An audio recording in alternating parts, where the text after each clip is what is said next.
যেভাবে লিখেছেন আমি সেইভাবে পড়ার চেষ্টা করছি। সাকিবুল হাসান, আমি লক্ষ্মীপুর সরকারি পলিটেকনিক্যাল ইনস্টিটিউটের ইলেকট্রিক্যালের ৬ষ্ঠ পর্বের ছাত্র। ভালো লাগলে ঘটনাটি পড়ে শোনাবেন। অনেক দিন ধরে লিখব করে অবশেষে আজ আমি যে ঘটনাটি বলবো তা আমাদের দাদার বাড়ির। ঘটনাটি একটি পুকুরকে নিয়ে। এটি ঘটে আজ থেকে প্রায় ৪০ বছর পূর্বে। এটা আমি শুনেছি আমার এক দাদির কাছে। আমি ওনার মতো করে বর্ণনা করার চেষ্টা করব। দিঘিটির নাম কমলার দিঘি। এটি নোয়াখালী জেলার চৌমোহনী চৌরাস্তার একটু দূরে কেন্দুবাগ এসে কমলার দিঘি বললেই সবাই দেখিয়ে দেবে। মূল কথায় আসি। তখন সচরাচর পুকুরের পানি ছিল না, যার ফলে পানির জন্য অনেক দূরে দূরে যেতে হতো। এই সমস্যা থেকে শুরু হয় পুকুর খনন। এলাকার মানুষ কষ্টের কারণে পানির জন্য পুকুর খননের পরও পানির দেখা মিলল না। এই সমস্যার সমাধান খুঁজে ফেরে সবাই, কারণ তখনকার দিনে ইলেকট্রিসিটি অ্যাভেলেবল ছিল না। এই কারণে মোটরে পানি সরবরাহ করা সম্ভব না। অতঃপর তাদেরকে পানির জন্য যে কোনো পরীক্ষা দিতে রাজি বলা চলে। এক পর্যায়ে সেই এলাকায় কয়েকটি পরিবারের সাথে অদ্ভুত স্বপ্ন দেখানো শুরু হয়। স্বপ্নের ধরন এমন, কমলা নামের মেয়েটা যেন সেই পানিশূন্য পুকুরে তাকে হাঁটতে হবে, এবং ঘটনাটি যদি এখানেই শেষ হতো তাহলে ভালোই হতো। এরপর যা হলো তা রীতিমতো অকল্পনীয়। সবার অনুরোধে কমলা নামের মেয়েটার পরিবার মেয়েটাকে রাজি করালেন। স্বপ্নের বাকি অংশে বলা হলো, মেয়েটার হাঁটতে হাঁটতে তার পায়ের গোড়ালি থেকে যতক্ষণ না পর্যন্ত রক্ত বের হয় ততক্ষণ পর্যন্ত হাঁটাটা কন্টিনিউ করতে হবে। অবশেষে সবার ভালো হোক ভেবে মেয়েটা এই কষ্ট মেনে নিয়ে কাজটি করবেন ঠিক করলেন। কমলা কাজটি করা অর্থাৎ হাঁটা শুরু করেন। হাঁটতে হাঁটতে সময় পার হতে লাগলো। এক সময় কয়েকজন মিলে একটা সহজ পন্থা অবলম্বন করলেন। তারা একটা কবুতর জবাই করে কমলার পায়ের গোড়ালিতে কৌশলে লাগাবেন। ওভাবে কাজটি হলো। বিপত্তি বাধল তখনই যখন পানি পুকুর ভরতে থাকে। মেয়েটা পানির নিচে চলে গিয়ে আস্তে আস্তে তলিয়ে যেতে লাগলো। কোনো এক অজানা রহস্যে মেয়েটা ওপরে উঠে আসতে পারল না। পুকুরের পানিতে ভরপুর, মেয়েটা পানির নিচে। সবাই হয়তো ভাবছেন এটা কিভাবে সম্ভব। সত্যি না হয় দেয়া ঠিকানায়, সত্যি যদি বিশ্বাস না হয় দেয়া ঠিকানায় যোগাযোগ করে দেখুন। মেয়েটির স্বামী ও একটি কোলের বাচ্চা ছিল। আপনি বলতে পারেন, কোলের বাচ্চা মায়ের দুধ ছাড়া থাকবে কি করে? তার আগে বলে রাখা ভালো, কমলার পানির নিচে যাওয়ার দৃশ্য সবাই প্রত্যক্ষ করে। তারাও মেয়েটাকে পানি থেকে উঠাতে চেষ্টা করেও ব্যর্থ হয়। আপনি হয়তো একটা ব্যাপার জানেন, মাটির নিচে যখনই কোনো জিনিস খোঁজ করা হয় তখন ব্যর্থ হলে সেই লোকগুলোর স্মরণ থাকে না বা তারা কতটুকু মাটি খুঁড়ল। সো আমরা জানি যে পুকুর কতটা গভীর ছিল। পুকুর পাড়ে তার বাচ্চার কান্না শুনে কমলা পাড়ে উঠে এলো। তার মায়ের কোলে থেকে বাচ্চাটাকে ঘাটে এসে দুধ খাওয়ালো। এভাবেই প্রতিদিন সময় মতো বাচ্চাকে কমলা দুধ খাওয়াতো। এ ব্যাপারটা কমলার স্বামী পেছনে হতো। তার স্বামী একদিন ঘটনাটি লক্ষ্য করলো এবং সে গোপনে পাহারা দিতে থাকলো, এই বলে তার স্ত্রীকে কমলা যেন তার পানির নিচে যেতে না পারে। সময় মতো কমলা বাচ্চাকে তার মা পাড়ে নিয়ে এলো। কমলা পাড়ে বসে বাচ্চাকে দুধ খাওয়াতে বসলো। অমনি কমলার স্বামী পেছন থেকে এসে তাকে ধরতে যাবে। সেই মুহূর্তে কমলা টের পেল এবং পানিতে লাফ দিল। অবশ্য তার স্বামী শুধু তার চুলগুলো ধরতে পারলেও কমলাকে আটকাতে পারল না। শুধুমাত্র চুলগুলো হাতে রয়ে গেল। চুল দিয়ে আর কি হবে, চুলগুলো ফেলে দিল। আর সেই পুকুর পাড়ে ছনের এক ধরনের বন ওঠে। ধারণা করা হয় ওই চুল থেকে নাকি এই ছনের বন তৈরি হয়। এখানে কমলার অবদানের কিছু কথা না বললেই নয়।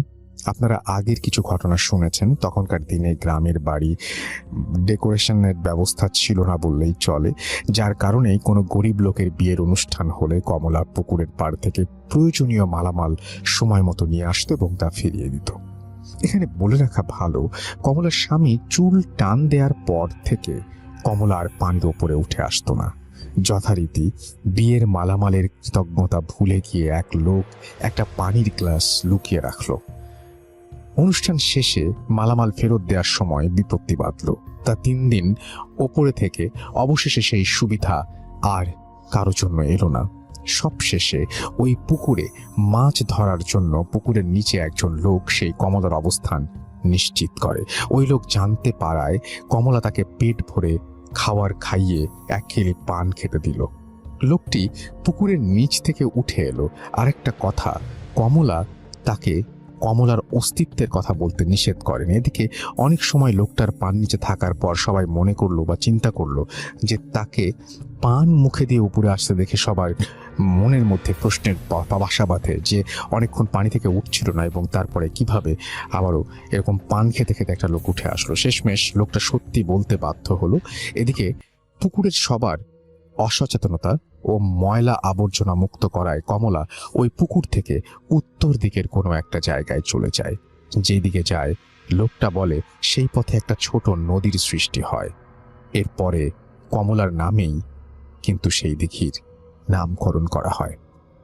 খুবই অদ্ভুত একটা ঘটনা। যে ঘটনাটা যিনি লিখেছেন কিছু কিছু সেন্টেন্স আমার মনে হয় বাদ দিয়ে গেছেন উনি, যার কারণে আপনাদের যদি বুঝতে অসুবিধা হয় আমি আপনাদেরকে আর একটু স্মরণ করিয়ে দিই। সেটা হচ্ছে যে এই পুকুরে কোনো একটা গ্রামের যে পুকুরটাতে কোনোভাবেই পানি উঠছিল না, সেই পানির ব্যবস্থা করার জন্য এই কমলা মেয়েটিকে হাঁটতে বলা হয় এবং সে যখন হাঁটে তারপরে তাকে বলা হয় যতক্ষণ পর্যন্ত পা দিয়ে ব্লিডিং না হবে ততক্ষণ পর্যন্ত তাকে হাঁটতে হবে।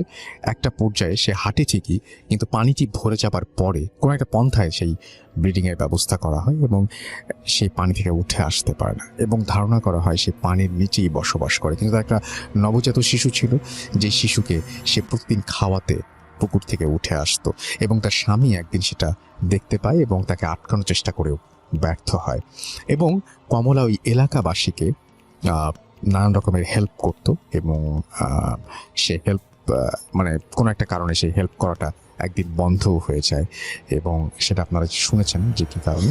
এবং এই জায়গাটা উনি খুব কনফিডেন্টলি বলছেন যে এই জায়গাটা যদি আপনি যান এবং এই দিঘিটি সম্পর্কে খোঁজ নেন তাহলে আপনি নিজেও জানতে পারবেন এবং এই ব্যাপার সম্পর্কে যদি কারো আগ্রহ থাকে তাহলে খোঁজ নিয়ে অবশ্যই জানতে পারেন। এবং প্রিয় লিসেনার্স, এই এপিসোডে আপনারা শুনবেন গ্রামের ভয়ঙ্কর ঘটনাগুলো। এছাড়াও আরো অনেক ঘটনা শুনতে পাবেন। শুধুমাত্র বাছাইকৃত ভয়ঙ্কর ঘটনাগুলো দিয়ে সাজানো হয়েছে আজকের এপিসোড। আপনারা যারা বাছাই করা ঘটনাগুলো শুনতে চান তারা অবশ্যই এই চ্যানেলটি সাবস্ক্রাইব করে পাশে থাকবেন। আর ইতিমধ্যে যারা সাবস্ক্রাইব করেছেন তাদেরকে জানাই অসংখ্য ধন্যবাদ। এই চ্যানেলে অসংখ্য ঘটনা পাবলিশ করা আছে, আপনারা চাইলে সেই ঘটনাগুলো শুনে আসতে পারেন। আমরা প্রতিদিন রাত 10টায় এই চ্যানেলে নতুন নতুন ঘটনা পাবলিশ করি। তো চলুন আজকের ভিডিওতে যে ঘটনাগুলো শেয়ার করেছি প্রথম থেকে শেষ পর্যন্ত শুনে আসি।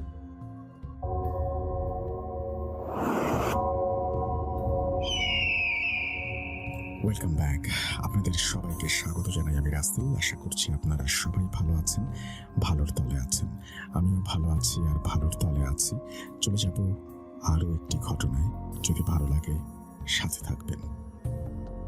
আমি এখন যেটা করবো সেটা হচ্ছে চলে যাবো বাবু ভাইয়ের কাছে এবং তার কাছ থেকে একটা চমৎকার ঘটনা আমরা এই মুহূর্তে শুনে আসব।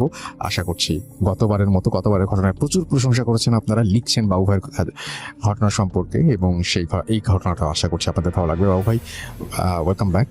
থ্যাংক ইউ রাসেল ভাই। এই কাহিনীটা আপনার আমি শুনেছি হচ্ছে গিয়ে সুমিতের কাছে। জি। তো সুমিত, এটা হচ্ছে আপনার ঢাকার বাইরের একটা কাহিনী। এটাও যথারীতি আপনার একটা অ্যাকচুয়ালি ট্রাভেলিং এর উপরই। তো জিনিসটা আমার কাছে বেশ অবাক লাগলো কোইন্সিডেন্টলি যে এর আগে যিনি বললেন ওনারও ছিল হচ্ছে ট্রাভেলিং এর আমার প্রথম কাহিনীটা কাইন্ড অফ লাইক দ্যাট ছিল। হ্যাঁ, এটাও সেরকম। আসলে সিলেক্ট করার সময় তো করা হয়েছে করার আর কি। যাই হোক, তা সুমিতের এই কাহিনীটা হচ্ছে যে বাংলাদেশের খুব বিখ্যাত একটা রাস্তার কথা, কিন্তু আমি অ্যাকচুয়ালি ওই রাউটটা উল্লেখ করব না, কারণ ওইখানে রেস্টিং রেস্টুরেন্ট এই একটাই পড়ে বেশ বড়। এখন আমি যদি এটা নাম বলি অনেকে সবাই চিনে ফেলবে। কিউরিয়াস হবেন। হ্যাঁ। যাই হোক, তো সুমিত যাচ্ছিল তাদের বাড়িতে এবং যথারীতি সে আপনার তার বাসটা ছিল রাতে এবং ঠিক ধরেন ঢাকা থেকে যখন যাচ্ছে যেতে যেতে একটা সময় যখন পৌঁছায় তখন অলরেডি রাত হয়ে গেছে, লাইক 12টা 1টা জি। এরকম ভোরের দিকে তার ডেস্টিনেশনে পৌঁছানোর কথা আর কি। তো ও যেখানে যাচ্ছিল সেখানে রাসেল ভাই এমন একটা জায়গায় রেল স্টেশনটা যে আপনার এরপরে রেল স্টেশনের পরের জায়গাটা হচ্ছে প্রান্তর। আচ্ছা। এটা কোনো একটা সময় বিলের মতো হয়ে যায় বৃষ্টির সময়, আর যখন নাকি মানে দুই পাশে পানি রাস্তার পাশে চলে আসে আর শুষ্ক সময় শুষ্ক থাকে, ধুধু প্রান্তর থাকে। এবং অ্যাকচুয়ালি কিন্তু এরপর আর রেল স্টেশন নাই, দীর্ঘ সময় ওই রাস্তাতেই চলতে হবে গাড়িটা, হ্যাঁ এরকম একটা জায়গায়। এবং ওই রাস্তাতে অনেক দূর চলার পর দুই পাশে হয়তো একটু বনের মতো জঙ্গলের মতো পড়ে এরকম। সো এবং রাসেল ভাই আপনি নিজে ট্রাভেল করছেন অনেক রাস্তা, এটুকু বলে রাখলাম আর কি। আচ্ছা। যাই হোক, ও যখন ওখানে পৌঁছায় তখন রাতের বেলা, রাসেল ভাই রাতের বেলা ওই রেল স্টেশনে পৌঁছায়। বেশ ওই রেস্টুরেন্টটা বেশ বড়, লাক্সারিয়াস, 1তলা 2তলা 3তলা এরকম, এবং ওপরের দিকে একটু পরিচ্ছন্ন জায়গা, নিচের দিকে তো এভারেজ।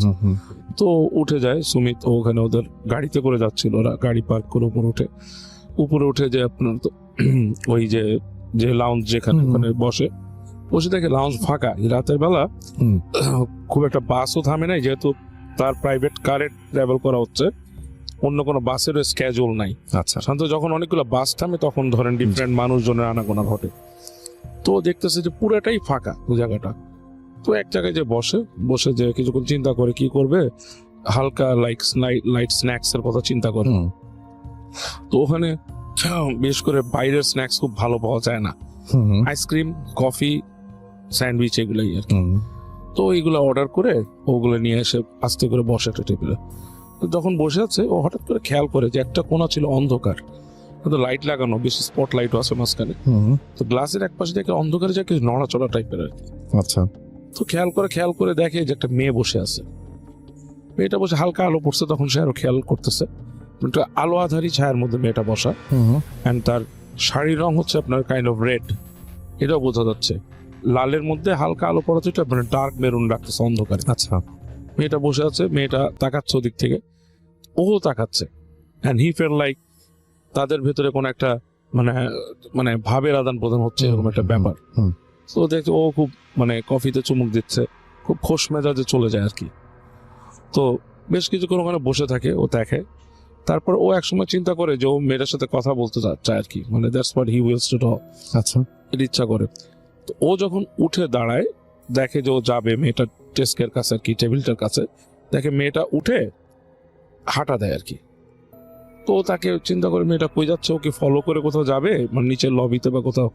ও পিছে হাঁটে, কিন্তু ও যে দেখে যেখানে নাকি চেয়ার টেবিল গুলো লাইট বন্ধ করে উপর করে রাখা আর কি, মানে এই জায়গাটা শান্ত, বেশি টাইম হলে মানে রাশ টাইমে ওগুলো ওপেন করে। জি। ওই জায়গাটা দেখে মেয়েটা ওদিক দিয়ে ঢুকে গেল, ঢুকে পেছনে যে রেস্টরুমের যে অংশটা ওখানে চলে গেল।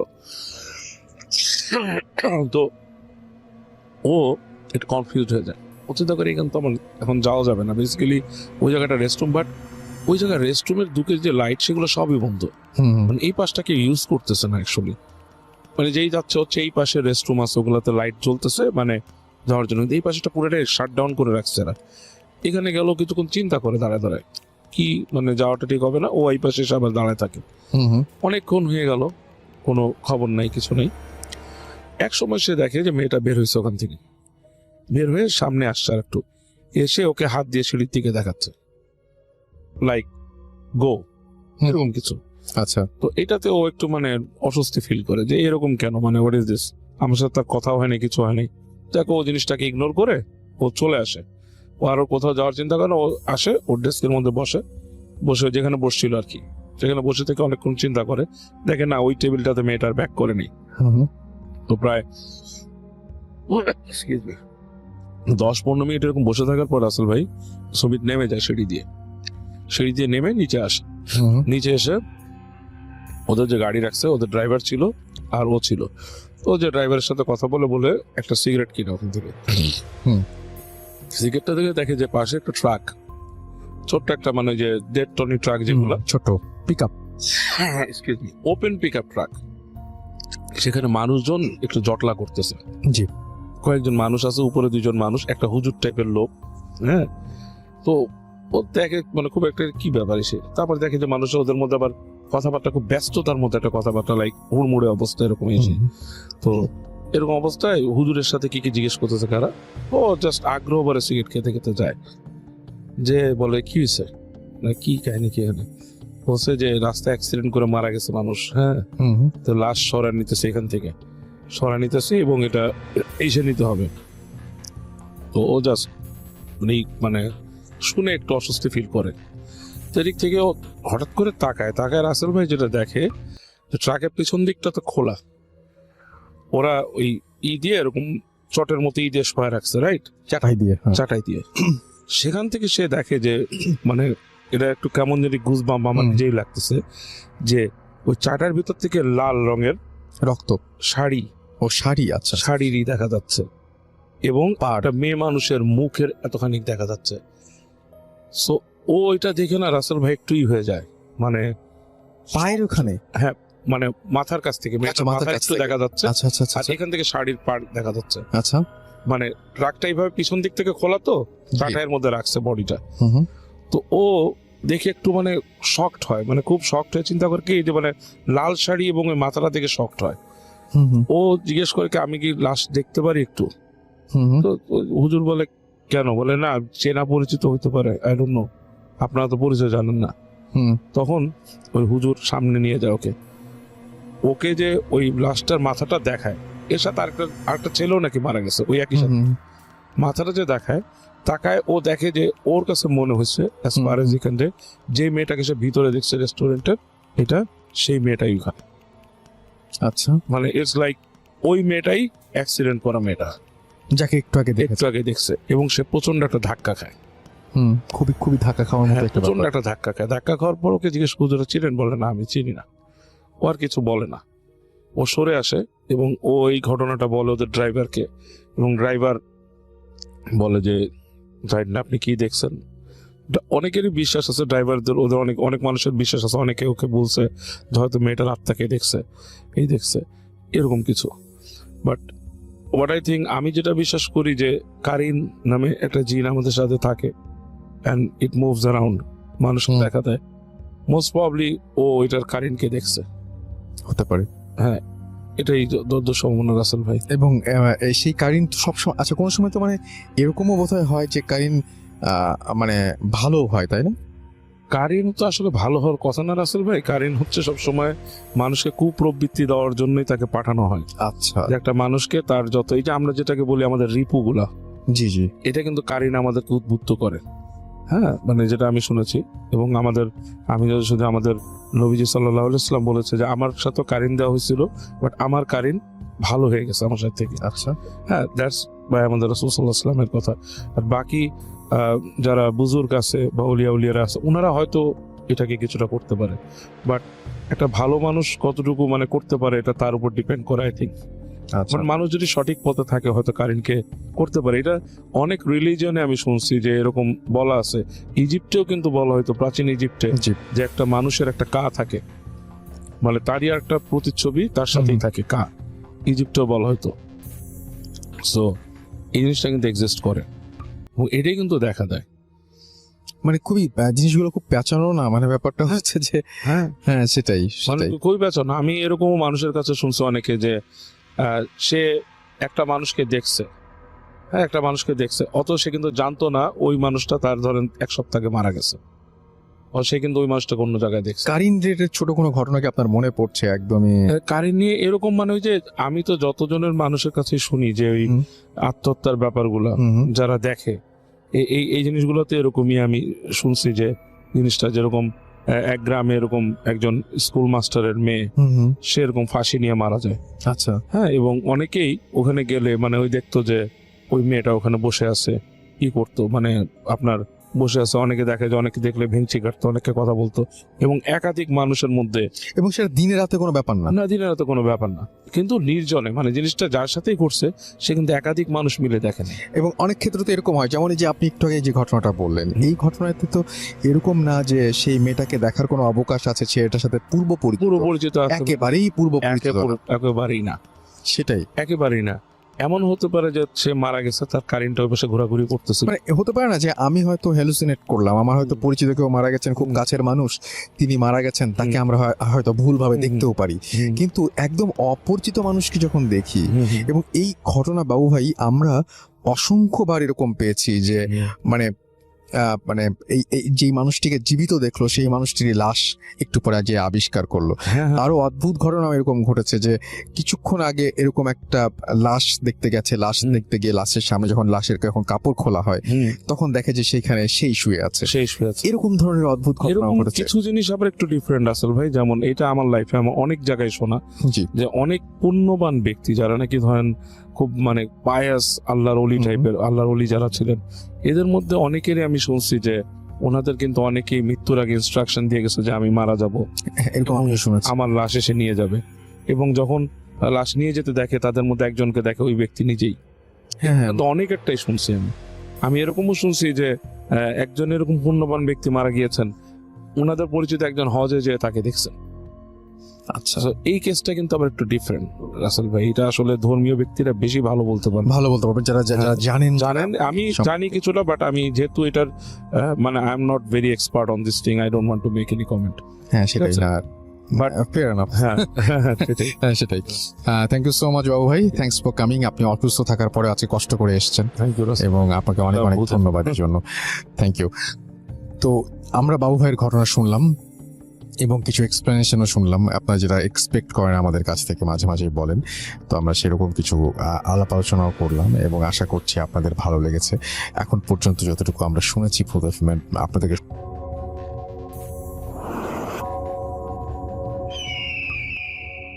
Welcome back. আপনাদের সবাইকে স্বাগত জানাই আমি রাসেল। আশা করছি আপনারা সবাই ভালো আছেন, ভালোর তলে আছেন। আমিও ভালো আছি আর ভালোর তলে আছি। চলে যাব আরও একটি ঘটনায়, যদি ভালো লাগে সাথে থাকবেন। ঘটনাটা জাহিদ ভাইয়ের 2018 সালের শীতের শুরুর দিকের ঘটনা।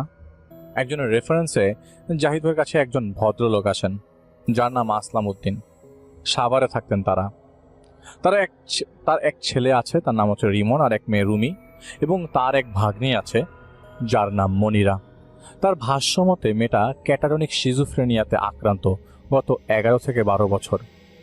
ক্যাটারনিক সিজোফ্রেনিয়া হচ্ছে, এটা সিজোফ্রেনিয়া রোগ, কিন্তু এইখানে পেশেন্ট কথা বলবে না অথবা বেশি অ্যাক্টিভ থাকবে, এবং দেখা যাবে যাদের অ্যাক্টিভনেস মাঝে মধ্যে অনেক বেশি বেশি হয়ে গেছে, অথবা তাদেরকে কিছু টাচ করলে তারা কোনো ধরনের রেসপন্ড করবে না আর কি। এইটা হচ্ছে সেই সিজোফ্রেনিয়ার একটা টাইপ। তাদের সাথে সেই মেয়েটি থাকে, কেননা বা তার বাবা মা কেউ নাই। আসলাম সাহেব দায়িত্ব নিয়েছেন মেয়েটার দেখাশোনা করার। তো আসলাম সাহেবের মেয়েটার বিয়ে ঠিক হয়েছে, কিন্তু বিয়েটা ঠিক হওয়ার পর থেকে একটা না একটা ঝামেলা লেগেই আছে। এটা হলো আসলাম সাহেবের মেয়ে যে রুমি। আপনারা একটু নামগুলো কানেক্ট করে নেবেন। যেদিন মেয়েটার বিয়ে ঠিক হয় তার 2 দিন পর একদিন রাতে মেয়েটার ঘুম ভেঙে যায়। সে দেখতে পায় তার ঘর থেকে হুইল চেয়ারে করে কেউ বেরিয়ে গেছে। মেয়েটা এরপর দেখতে পায় তার ছোট ভাই যে রিমন তার ঘর থেকে দৌড় দিয়ে এসে মূল ঘরের গেট খুলে বের হয়ে যায়। এটা দেখে সে কিছু না ভেবেই তার ভাইকে ডাকার জন্য বের হয়। সে বের হয়ে দেখতে পায় তার ভাই বাড়ির মূল গেটের কাছে থাকা একটা গাছের নিচে দাঁড়িয়ে আছে। সে যখন আগাতে যাবে তখন সে দেখতে পায় একটা হুইল চেয়ার অন্ধকার ঝোপের পাশ থেকে তার দিকে এগিয়ে আসছে। সে তার ভাইকে ডাকতে যাবে, তখন সে দেখতে পায় তার ভাইয়ের দিকে ঘুরে তাকিয়ে আছে, তার ভাই তার দিকে ঘুরে তাকিয়ে আছে। তাকে দেখে মনে হলো নিষ্প্রাণ হয়ে আছে তার ভাই, এবং হুইল চেয়ারটা যখন তার কাছে এসে থেমে যায় তখন সে ভয়ে আড়ষ্ট হয়ে যায়। হুইল চেয়ারে মানুষের হাত পা কাটা ছিল এবং তা থেকে গল গল করে রক্ত বেরোচ্ছিল। এর মধ্যে থেকে একটা হাত হঠাৎ লাফিয়ে উঠে তার গলা চেপে ধরে তাকে মাটিতে ফেলে দেয়। মেয়েটা জ্ঞান হারাবার আগে একটা জিনিস দেখতে পায়। তার সেই বোন যে হুইল চেয়ারে থাকে, সিজোফ্রেনিয়া আক্রান্ত, তাকে চলাফেরা করতে পারে না, সে তার গলা চেপে আছে। চোখগুলো বড় বড়, মুখটা খুলে আছে এবং তার গলার কাছে কোনো চামড়া মাংসপেশি কিছুই নেই। সেই গলার জায়গাটা বীভৎসভাবে কোনো পশু হয়তো ছিঁড়ে ফেলেছে, এমনভাবে ঝুলে আছে আর সেখান থেকে টপ টপ করে রক্ত ঝরছে। মেয়েটার আর কিছু মনে ছিল না। কিছুক্ষণ পর মেয়েটার বাবা মানে আসলাম সাহেব নামাজ পড়তে ওঠেন এবং মেয়েকে উঠানে পড়ে থাকতে দেখেন। মেয়েকে ঘরে আনা হয় এবং পানি ছিটিয়ে হুঁশ ফিরিয়ে আনা হয়। এমনিতে সে কিছু তখন বলতে পারে না। সকালে সে তার বাবাকে রাতের কথাগুলো বলে। সব শুনে আসলাম সাহেব দ্রুতই একজন ইমামকে খুলে বলেন। ইমাম তাকে একটা তাবিজ দিয়ে দেন এবং বলে, এই পানি বড়াটা দিচ্ছি। তো তিনি বলেন যে যেহেতু বিয়ে ঠিক হয়েছে, বদনামি যাতে না হয় খেয়াল রাখবেন। মেয়েটা সুন্দর, তো তাই বাতাসের কুনজর লেগেছে। তো সেদিন রাতে রুমি ভয় পাওয়ার পর তার মায়ের সাথে ঘুমিয়েছিল। হুইল চেয়ার নড়াচড়ার শব্দে হঠাৎ রুমির ঘুম ভাঙে। মেয়েরা দেখতে পায় অস্বাভাবিকভাবে মনিরার ব্যবহার করা সেই হুইল চেয়ারটা ঘুরছিল চরকার মতো করে ঘরের মধ্যে। রুমি জেগে যাওয়ায় মনে হলো সেই হুইল চেয়ারটি থেমে গেছে। হঠাৎ করে এই হুইল চেয়ারটা রুমির দিকে ঘোরে। রুমি দেখতে পায় মনিরা ভয়ঙ্করভাবে তার দিকে তাকিয়ে আছে। হুইল চেয়ার থেকেই অনেকটা হাঁটু ভর দিয়ে হেঁটে এসে তার সেই শয়তান আবারও রুমির থুতনি চেপে ধরে। ঘের ঘের ঘের ঘের একটা শব্দ বের হচ্ছিল মনিরার মুখ থেকে। এরপর রুমির আর কিছু মনে ছিল না। সকালে স্বাভাবিকভাবেই ঘুম ভেঙে যায়। মা বাবাকে রাতের ঘটনা সে বলে। তা শুনে আসলাম সাহেব পুনরায় আবারও ইমামের কাছে যান। সেই ইমাম তাকে বলে তাকে একজন আলেমের কাছে নিয়ে যেতে। সেই আলেম সেদিন বাসায় আসেন এবং তাদের বাসার মূল গেটের কাছে থাকার গাছের গোড়া থেকে 91টা তাবিজ বের করেন। 91টা তাবিজ সবগুলো খোলা হয়। এর মধ্যে কেবল একটা তাবিজের মধ্যে একটা জিনিস লেখা ছিল, ইকাব, যার মানে শাস্তি। 90টি খালি তাবিজ দেখে সেই আলেম আসলাম সাহেবকে বলেন কোনো বদ জিন ইচ্ছা করে এই কাজ করেছে। সে বুঝাতে চাচ্ছে সে এখানে সে আছে এবং সে ভয় দেখাবে এবং এটা নিয়ত করেই নিয়েছে সে। তাই সে আলেম বলেন আজ রাতে উনি সেই জিনকে তার ভাষ্য অনুযায়ী তুলা রাশির কারোর উপর হাজির করবেন। জাহিদ ভাই ব্র্যাকেট একটি কথা বলেছেন, তিনি নিজেই তুলা রাশি বিশ্বাস করেন, এইসব রাশি বিশ্বাস করেন না। রাতে সেই আলেম শুরু করেন তার প্রক্রিয়া। ডাকা হয় আসলাম সাহেবের মেয়েকে ভয় দেখাচ্ছে যেই জিন তাকে। তো জাহিদ ভাই নিজেও পারে এসব জিনিস করে আনতে, কিন্তু জাহিদ ভাই কখনো তা করেন না, কারণ হিতে বিপরীত হয় বেশি। সে আলেম যখন তার মতো করে দোয়া দুরুদ পড়ছিল তখনই আচমকা একটা হুইল চেয়ার সেই ঘরের গেট খুলে যায়, গেট খুলে চলে আসে। আসলাম সাহেব নিজে দেখছিলেন একটা 4-5 বছর বয়সী বাচ্চা সেই হুইল চেয়ারে বসে আছে পায়ের উপর পা তুলে। সে আলেম নিজেও এমন কিছু আগে কখনো দেখেনি। তিনি সেই জিনকে উদ্দেশ্য করে বলেন, কে আপনি, কোথা থেকে এসেছেন, কেন রুমিকে ভয় দেখাচ্ছেন? উত্তরে শুধু ছোট বাচ্চাটার হাসি ভেসে আসতে লাগলো, আর কিছুই না। অনেক চেষ্টা করার পরেও কোনো কথা না বলায় আলেম সাহেব তার বোতল বন্দি করার হুমকি দেয় এবং বোতলবন্দির প্রক্রিয়া শুরুও করে দেন। তখন সেই হুইল চেয়ারটি একটি হাত দিয়ে চালিয়ে সেই মেয়েটা বের হয়ে যায় সেই রুম থেকে। বের হওয়ার সাথে সাথে সেই বোতলটা ফেটে যায়, যে বোতলে ঢোকানোর কথা। সেদিনের মতো সেই আলেম চলে যান এবং পরদিন আসবেন বলে জ্বালিয়ে যান। সেদিন রাতে রুমি মায়ের সাথে ঘুমিয়েছিল। রুমির ঘুম ভেঙে যায় ওর মায়ের ডাকে। তাকিয়ে রুমি দেখতে পায় ওর মায়ের নাক দিয়ে রক্ত পড়ছে। তার একটা চোখ কোটরের বাইরে বেরিয়ে আছে। তার মাথার চুলগুলো সব এলোমেলো, তিনি নিজেই কেচি দিয়ে কেটেছেন। তিনি বলছিলেন, ও রুমি মা, দেখ আমার কি যেন হচ্ছে, আমার চোখে নাকে ব্যথা, আর এই চুলগুলো খুব কামড়াচ্ছে, কেটে দেন আমাকে। মেয়েটা আচমকা এমন ঘটনায় বিছানার পাশ দিয়ে নামার সময় পড়ে যায় সেখানে বিছানার নিচে থেকে মনিরা এসে রুমিকে গলা টিপে ধরে মারতে শুরু করে এবং রুমির চুল ধরে টেনে হিচড়ে বাথরুমে নিয়ে আটকে রাখে। রুমি ভয়ের চোটে কেবল কেঁদেই যাচ্ছিল। রুমির কান্নার শব্দ রুমির মায়ের ঘুম ভেঙে যায়। পরে তাকে উদ্ধার করা হয়। রুমি সারা রাত ঘুমাতে পারেনি এসব এরপর থেকে। সকালে সে আলেমকে রুমির অবস্থা সম্পর্কে জানানো হয়। সেদিন সন্ধ্যায় সে আলেম আবারও আসেন। এবার তিনি রুমির উপরে প্রভাবে থাকা যে জিনকে হাজির করেন। সেই জিন হাজির হওয়ার পর থেকে আসলাম সাহেবের দিকেই শুধু তাকিয়েছিল। আলেম জিজ্ঞেস করেন, এই মজলুম মানুষকে কেন কষ্ট দিচ্ছ, কি কারণে? এমন অনেক প্রশ্ন করার পর সেই জিন একবার শুধু বলে, অনেকটা ভাঙা বাংলায়, আমি জালিম হলে আমায় কাবু করে দেখাও। কিছুক্ষণ পর সেই আলিম যখন দেখলেন সেই জিনকে কাবু করতে পারতেন না, তখন তিনি জানতে চান, শুধু কারণটুকু বলো, কেন কষ্ট দিচ্ছ? সেই জিন উত্তর দেয়, সচ্চাই ঢুনলো, সচ্চাই কা পিটারা তোমারে সামনে হ্যাঁ। মানে তোমরা সত্যটা খোলো, সত্যর যে বাক্স তোমার সামনে আছে। হাম ইন লোগো কে লিয়ে নেহি ছোড়েঙ্গে। তো আপনারা হিন্দি বোঝেন অনেকে, এটা হিন্দিতে বলেছে যে আমরা এই মানুষকে ছাড়বো না, জিল্লাত আনেওয়ালি হ্যাঁ ইনকি জিন্দেগি মে, তাদের জীবনে অনেক বিপদ আসবে, এটা বলে সেই জিন চলে যায়। আলেম সাহেব বুঝতে পারেন এই জিন মুসলমান, যার কারণে কোনো তদবির কাজ করেনি, আর এই জিন কোনো কারণে খুব রেগে আছে। তো আসলাম সাহেব নিজেও বুঝতে পারেননি কি হচ্ছে। সেই আলেম মনিরার কথা জিজ্ঞেস করছিলেন, কারণ তার মনে হচ্ছিল মনিরার জন্যই হয়তো এমন হচ্ছে। মনিরারকে আলাদা রুমে রাখা হতো, একজন বয়স্ক মহিলা মেয়েটার যত্ন নিত। দিনের বেশিরভাগ সময় এক ধ্যানে তাকিয়ে থাকতো মনিরা। মাঝে মাঝে মেয়েটা ক্যাটাটনিক সিজোফ্রেনিয়া পেশেন্টদের মতো আচরণ করত, কথা বলতে পারত না। আলেম সাহেব মেয়েটাকে দেখেন, আলেম সাহেব জানতে চান মনিরার এমন হলো কিভাবে। তখন আসলাম সাহেব বলেন, মেয়েটার মা মারা যাওয়ার সময়, মারা যায় জন্মের সময়, বাবা পরে নিরুদ্দেশ হয়ে যায়। মেয়েটা গ্রামে তার নানা মানে আসলাম সাহেবের বাবা মার কাছে মানুষ হয়। পরে মেয়েটাকে ঢাকায় নিয়ে আসা হয়, তো তাদের সাথেই থাকতো। মনিরার বিয়ে ঠিক হয়, বিয়ের কদিন আগে ছাদ থেকে পড়ে যায়, 2 তলার ছাদ, তাই তেমন সমস্যা হয়নি। কিন্তু ধীরে ধীরে ওর মানসিক সমস্যা দেখা দেয় এবং ধীরে ধীরে এই রকম অবস্থা হয়ে যায় ওর। আসলাম সাহেবের সব সময় মনে হতো ওনার কারণে মেয়েটার এমন হয়েছে, যদি উনি শহরে না আনতেন তবে মনিরা ছাদ থেকে পড়ে যেত না, আর ওর এই হাল হতো না। তাই তিনি মনিরার দায়িত্ব নেন। কিন্তু কেন মনিরার রূপ নিয়ে ভয় দেখাচ্ছে আসলাম সাহেবের মেয়েকে, তা বোঝা যাচ্ছিল না। তাই আলেম মনিরাকে দেখে এইটুকু বুঝতে পারেন যে এই মেয়েটার আশেপাশে খারাপ কিছুর ছায়া রয়েছে। তাই তিনি মনিরাকে তাবিজ দিয়ে যান এবং রুমিকে 2টা তাবিজ দিয়ে যান। এদিকে রুমির বিয়ে 12 দিন বাকি। কয়েকদিন পর একদিন রাতে রুমি তার মায়ের সাথে ঘুমিয়েছিল। রুমির আবারও ঘুম ভাঙে। এইবার রুমি দেখতে পায় মনিরা দাঁড়িয়ে আছে, মুখ থেকে রক্ত গড়িয়ে পড়ছে, চুলগুলো মনিরার আধা কাটা, হাতে একটা কেচি নিয়ে ভয়ঙ্কর হাসি মাখা মুখ নিয়ে রুমির দিকে তাকিয়ে বলছে, চুলগুলো দে না আমাকে রুমি, দেখ দেখ আমার চুল নেই, আমার চুল কে যেন কেটে নিয়ে গেছে। রুমি মা মা বলে ভয়ার্থভাবে ডাকতে লাগলো তার মাকে, কিন্তু ওর মা সাড়া দেয়নি তখন। তো পাশে দাঁড়িয়ে থাকা মনিরা কেচি হাতে নিয়ে ইশারা দেয় রুমিকে যে পাশে তাকাতে। রুমি ঘাড় ঘুরিয়ে দেখতে পায় ফ্যানে ওর মা ঝুলে আছে। মাঝখান থেকে ওর মায়ের শরীর 2 ভাগ হয়ে একখানি ফ্লোরে আর 1 ভাগ ঝুলে রয়েছে ফ্যানে। এটা দেখে রুমি চিৎকার দিতে যাবে, ঠিক তখনই ওর ফ্যানে ঝুলে থাকা ওর মা বলতে শুরু করে, ও মা আমায় বাঁচা, আমায় বাঁচা।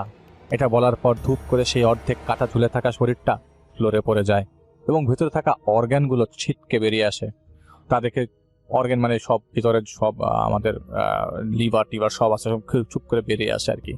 তা দেখে চোখ বন্ধ করে রুমেই শুধু চিৎকার করতে লাগলো রুমি। আসলে যখন রুমির সাথে এসব হচ্ছিল তখন ওর মা বাথরুমে ছিলেন। তিনি এসে দেখেন রুমি 2 হাত দিয়ে মুখ ঢেকে পা ছুটছিল এবং প্রচণ্ডভাবে চিৎকার করছিল। ওর চিৎকারে বাবা ভাইয়ের সাথে সাথে চারপাশের প্রতিবেশীদেরও ঘুম ভেঙে যায়। বেশ কয়েকজন এগিয়ে আসেন কি হয়েছে তা জানার জন্য, কিন্তু রুমি চিৎকার করতেই থাকে এবং একসময় জ্ঞান হারিয়ে ফেলে। রুমির বাবা রাতেই আলেমকে আবারও ফোন করে। রুমির চিৎকার সেই আলেম ফোনেও শুনেছিল। তার পরামর্শে আরেকজনের কাছে রুমিকে নিয়ে যাওয়া হয়, কিন্তু ততক্ষণে রুমির অবস্থা খারাপ হয়ে গেছে, কাউকে চিনতে পারছিল না মাকে ছাড়া।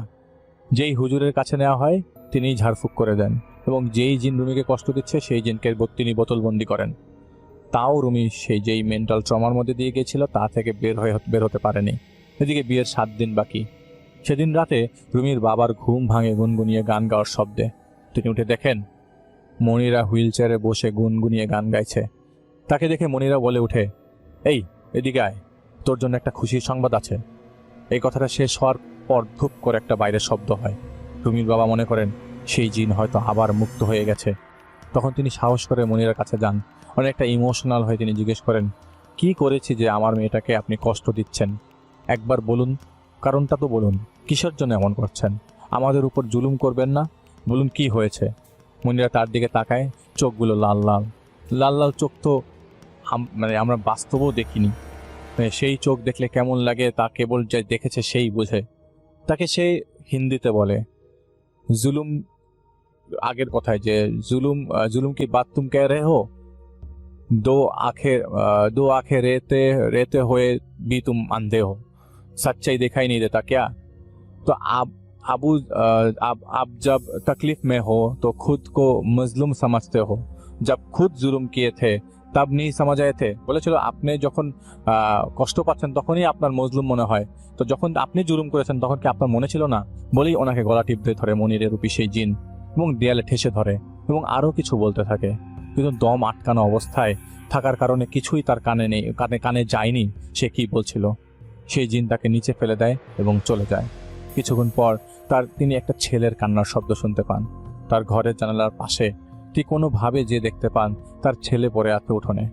তিনি দ্রুতই বাইরে যান এবং রুমির মা এবং তার আত্মীয় স্বজনদের ডাকেন সাহায্যের জন্য। পরে দেখা গেল রিমনের এক পা ভেঙে গেছে। তাকে পরে হাসপাতালে নেওয়া হয়। রুমি কিন্তু ভালো ছিল। রিমন জানায়, রিমন রাতে সোফার উপর ঘুমিয়েছিল, ওর ঘুম ভেঙে যায়। রিমন দেখতে পায় রুমি মনিরা হুইল চেয়ারে করে ছাদের দিকে নিয়ে যাচ্ছে, যেটা সম্ভব ছিল না। তো রিমন রুমিকে ছাদে যেতে নিষেধ করতে থাকতে তাদের ডাকতে যায় আর কি। রিমন দ্বিতীয়তলার ছাদে যেয়ে দেখতে পায় রুমি মনিরাকে হুইল চেয়ার থেকে ফেলে দিয়ে মারছে। রিমন বাধা দিতে যাবে, ঠিক তখন রিমনকে রুমি চর মেরে ফ্লোরে ফেলে দেয়। রিমন দেখতে পায় রুমি মনিরার চুল কেটে দিয়ে সেই চুল হাতে নিয়ে নারকীয়ভাবে হুল্লোড় করছিল। রুমি যেন নরপিশাচ হয়ে গেছে। সেই মনিরার মাথা ধরে ছাদের ফ্লোরে বারবার আঘাত করতে লাগলো। তারপর মনিরাকে হাত দিয়ে টেনে হিঁচড়ে সেই দ্বিতীয়তলা ছাদ থেকে ফেলে দেয়। এরপর খিলখিলিয়ে হাসতে হাসতে রিমনের কাছে রুমি আসে। সে রিমনকে দুই হাত দিয়ে ধরে সেই ছাদ থেকে ফেলে দেয়। এরপর রিমন আর কিছু মনে ছিল না আঘাতের কারণে। একদিকে বিয়ের অল্প কয়েকদিন বাকি।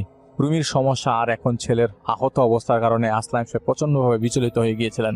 মান সম্মান হানি, এমনকি মেয়ের নামে বদনাম রটে যাওয়ার ভয়ে ছিলেন।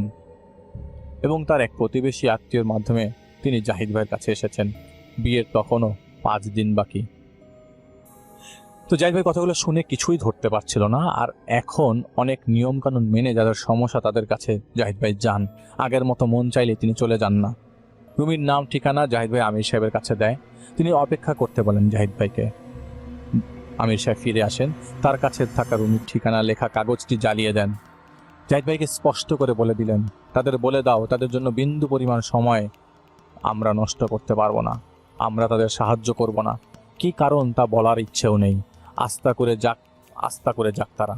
আর তোমাকেও বলে দিচ্ছি, বাহাদুরি দেখাতে যেও না। আমরা কোনো সাহায্য সেই ক্ষেত্রে তোমাকেও করব না। আমি জাহিদ ভাই পাল্টা কথা বলেনি, কারণ বুঝতে পারছিল তিনি যা জানেন তা বলতে চাইছেন না। এতটুকু জাহিদ ভাই বুঝতে পারে। এবং তারা এমন কিছুর ফল ভোগ করেছে যা তাদের প্রাপ্য ছিল। তো জাহিদ ভাই তাদের কথার মায়াজাল ব্যবহার করেনি। তো সোজা সাপটা জাহিদ ভাই আসলাম সাহেবকে বলে, আমির সাহেব আপনাদের কাজ করতে চাইছেন না, অন্যদিকে আপনি দেখুন। আর উনি কারণ বলতে চান না কেন। তো কিন্তু এটা হয়তো আপনাদের করা অতীতের কোনো ভুলের কারণে হচ্ছে, এটা জাহিদ ভাই তাদেরকে বলেন। তিনি অনেক প্রশ্ন করলে উত্তর ছিল না জাহিদ ভাইয়ের কাছে। তো জাহিদ ভাই তাকে আশ্বস্ত করে তার মেয়ের বিয়ে ভাঙবে না। উনি চাইছিলেন যে বিয়েটা কোনোভাবে যেন হয়ে যাক। কিন্তু তাকে জাহিদ ভাই বলেছিলেন ছলনার আশ্রয় নেবেন না, হলে বিপদে পড়তে হবে, পস্তাতে হবে। কিছুদিন পর আসলাম সাহেব জাহিদ ভাইয়ের সাথে ফোনে যোগাযোগ করেন। রুমির অবস্থা মনিরার মতো হয়ে গেছে এবং বিয়ে ভেঙে গেছে, সেটা তিনি জাহিদ ভাইকে জানান। জাহিদ ভাই একটু চিন্তা করে শুধু সত্য জানার জন্য তাদের সাভারের বাসায় যায়। যাওয়ার পথে রাস্তায় তিনি জাহিদ ভাইকে বলেন, বিয়ের আগের দিন রুমির মা ছাদে গিয়েছিলেন। তিনি সেদিন যে দেখতে পান রুমি বসে আছে, তার সামনে একটা ছায়া বসেছিল।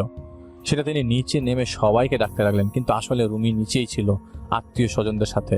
একটা অনুষ্ঠান নিয়ে তারা ব্যস্ত ছিল রুমিকে তৈরি করতে। হঠাৎই রুমির শাড়িটা খুলে যেয়ে সিলিং ফ্যানের সাথে জড়িয়ে যায় এবং রুমির গলায় ফাঁস লেগে যায়।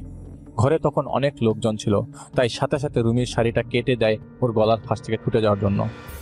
ঠিক তখনই ঘরবর্তী লোকের সামনে ফ্যানের সাথে আটকে থাকা শাড়িতে আগুন ধরে যায় আর রুমির খিঁচুনি শুরু হয়।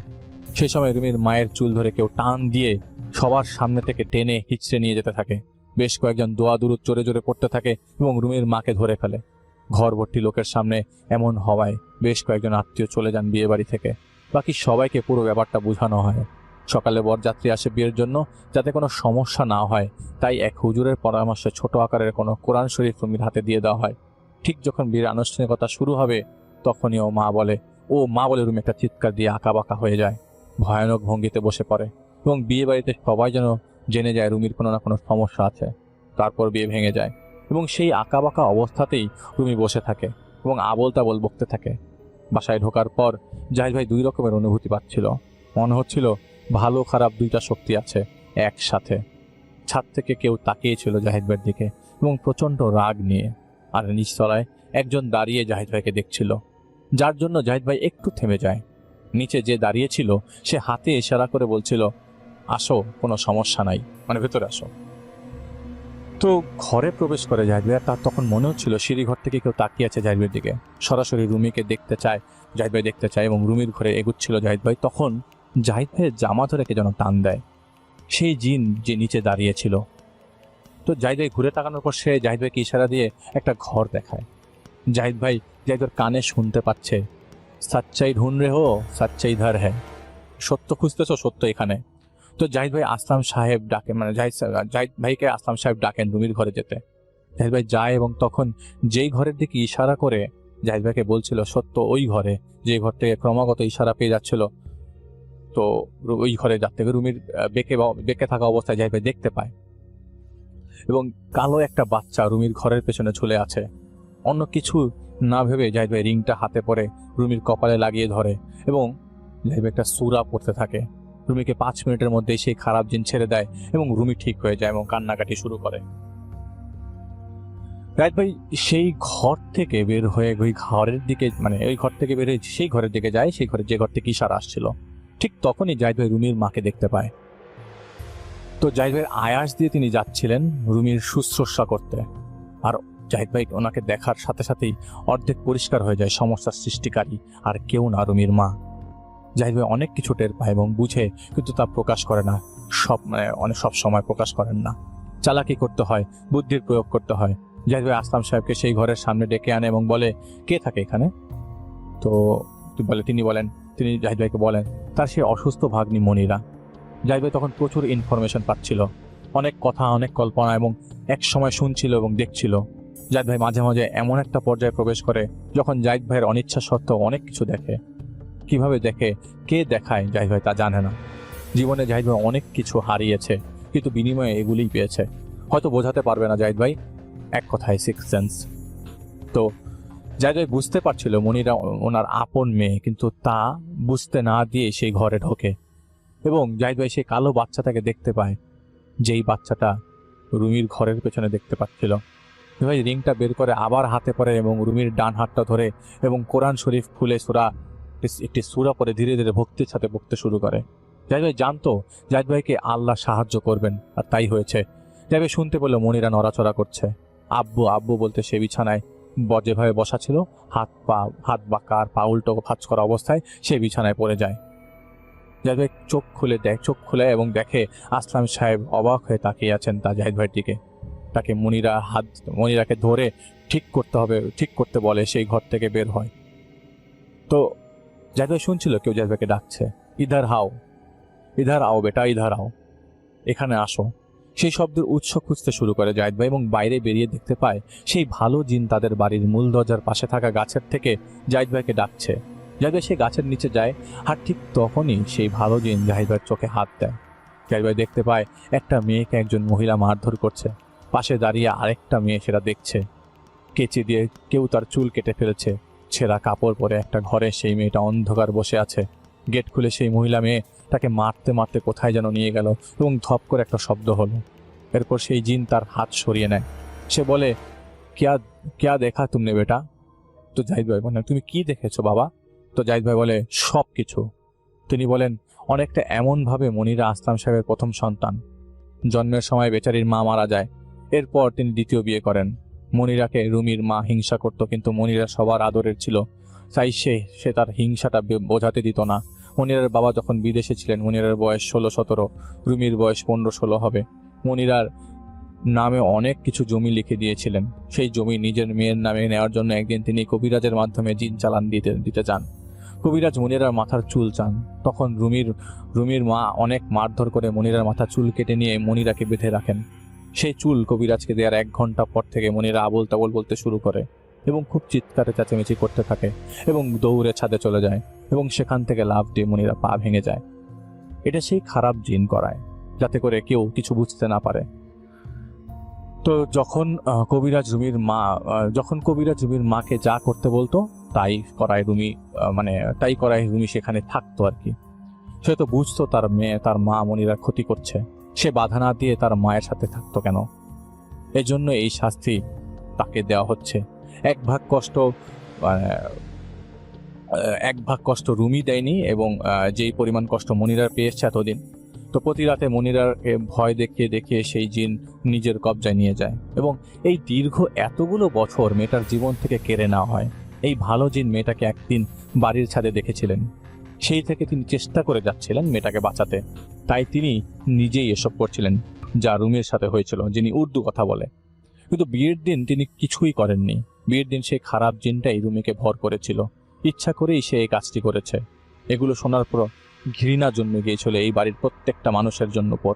এই জন্যই জাহিদ সাহেবের আমির সাহেব তাদেরকে কিছু করতে বারণ করেন, এবং এই জন্যই তিনি চাননি যেন এই কথাগুলো না, মানে এগুলো তারা চাননি যেন এই কথাগুলো, মানে ওই জাহিদ ভাই আমির সাহেব চাননি যেন এই কথাগুলো জাহিদ ভাই না জানেন। তো জাহিদ ভাই বলছিল এখন কি হবে মনিরা। তো উনি বলেন, তুমি মনিরা রুমির কাছ থেকে ওই বদমাইশ জিনকে সরিয়ে দাও, তোমাকে সাহায্য করব আমি। আসলাম সাহেবের সাথে কথা না বলে জাহিদ ভাই রুমি এবং মনিরের উপর একটি সূরা 41 বার ফু দিয়ে এবং অন্যান্য কিছু কাজ করে চলে আসে। জাহিদ ভাই এতটাই বিরক্ত ছিল, বুঝলো রুমির মা খারাপ। আসলাম সাহেব কি করলো, নিজের আপন মেয়েকে বাইরের মানুষের সামনে বলতো ভাগ্নি, পরিচয় দিত না। এই জন্য যেন লোকজন তার সন্তানদের এটা না বলতো যে ওদের ঘরে পাগল রোগী আছে, এটার কারণে এই কাজটা করা, এটা জঘন্যতম একটা কাজ। জাহিদ ভাই চলে আসে সেই পরিবেশটা থেকে। মনিরা দ্রুত সুস্থ হয়ে ওঠে এবং রুমিও। কিন্তু নাটের গুরু রুমির মা অসুস্থ হয়ে পড়েন। একদিন রাতে রুমির মায়ের ঘুম ভেঙে যায়। তিনি দেখতে পান রুমি বসে আছে আর তার সামনে রিমন মরে পড়ে আছে। রুমি ধারালো কিছু দিয়ে রিমনের পেট কেটে ফেলে ওর নাড়ি ভুঁড়ি বের করে ওর গলায় মালা দেওয়ার মতো করছে নাড়ি ভুঁড়িগুলো দিয়ে। আর তখন রুমির মা সাথে সাথে মায়ের চোখাচোখি হয়ে যায়। রুমির মা ভয়ে নড়াচড়া করতে পারছিল না। রুমি ধীরে ধীরে উঠে হাঁটু ভর দিয়ে এগিয়ে আসে তার মায়ের দিকে। রুমির মা নড়তে চড়তে পারছিল না। সে ধারালো কিছু দিয়ে রুমির মায়ের চুল কেটে ফেলে। এরপর তাকে টেনে হিঁচড়ে দাঁড় করিয়ে তার ডান হাত মোচড় দিয়ে ভেঙে দেয়। এতে তিনি চিৎকার শুরু করে দেয় এবং ব্যথার জ্বালায় জ্ঞান হারিয়ে ফেলে। জ্ঞান ফেরার পর তিনি সেই ঘটনা সবাইকে বলেন, কিন্তু তার পাশে থাকা আসলাম সাহেব তার স্বামী বলেন আরেক কথা। সেই রাতে তার ঘুম ভেঙে যায় তাদের পোষ্য কিছু মুরগির ডাকে। তিনি ঘুম থেকে উঠে দেখতে পান রুমির মা চুল খোলা, মুখ লাল দিয়ে কিছু দিয়ে মাখানো, হাতে কেচি নিয়ে নারকীয়ভাবে লাফাচ্ছে, এবং তাদের পোষ্য কিছু মুরগি হাতে নিয়ে একটার পর একটা মুরগির মাথা কেচি দিয়ে কেটে দেয়ালে ছুঁড়ে মারছে আর কিছু একটা মন্ত্রের মতো বলছে। এটা করার পর তিনি দেখতে পান রুমির মা সেই দেয়াল ছুঁড়ে মারা মৃত মুরগি একটা তুলে নেন এবং কামড় দিয়ে মুরগির নাড়ি ভুঁড়ি বেরগুলো বের করে মালার মতো করে গলায় ঝুলাতে লাগলেন। এরপর তিনি উঠে দাঁড়ান এবং নিজেই কেচি দিয়ে নিচের চুল কেটে ফেলেন। রুমির বাবা গেট লাগিয়ে ফেলেন যাতে রুমি এগুলো দেখতে না পায়। তিনি রুমির মাকে ধরতে যাবেন, ঠিক সেই মুহূর্তে বাতাসের মধ্যেই রুমির মায়ের ডান হাত মোচড় দিয়ে ঘুরে যায় এবং তিনি ব্যথায় চিৎকার করে ওঠেন। সেদিন বিকেলে তিনি জাহিদ ভাইকে ফোন দেন, এই কথাগুলো বলেন। জাহিদ ভাই তাকে সাফ না করে দেন এবং বলে দেন তিনি যেন আর যোগাযোগ না করেন। তিনি অবশ্য জাহিদ ভাইকে আগেও জানিয়েছিলেন মনিরা এবং রুমি একদম সুস্থ এবং স্বাভাবিক, এবং পরে জাহিদ ভাই আর আসলাম সাহেবের কথা বলেনি। ঘটনাটা ভয়ের না, জাহিদ ভাই জানেন, কিন্তু জাহিদ ভাই এটা শেয়ার করলো কারণ এটাই তো অভিজ্ঞতা, এটাই তো প্রতিজ্ঞতা। এই জন্য উনি একটা মেসেজ দিয়েছেন যে আমরা মানুষ কতটা নিকৃষ্ট হতে পারি। আমির সাহেব জাহিদ ভাইকে একটুও সাহায্য করেনি এই ব্যাপারে। পরে যখন জাহিদ ভাই আমি কি হয়েছে তা বলতে গিয়েছে, তারা তখন শুনতেও চাননি। এটা ছিল ঘটনা। আশা করছি জাহিদ ভাইয়ের এই ঘটনাটিও আপনাদের ভালো লেগেছে। যদি ভালো লেগে থাকে আমাদের চ্যানেলটি সাবস্ক্রাইব করুন, শেয়ার করুন। আমাদের ফেসবুকের পেজ, ইনস্টাগ্রাম সব জায়গায় আমরা আছি, সব জায়গায় আমাদের পাবেন।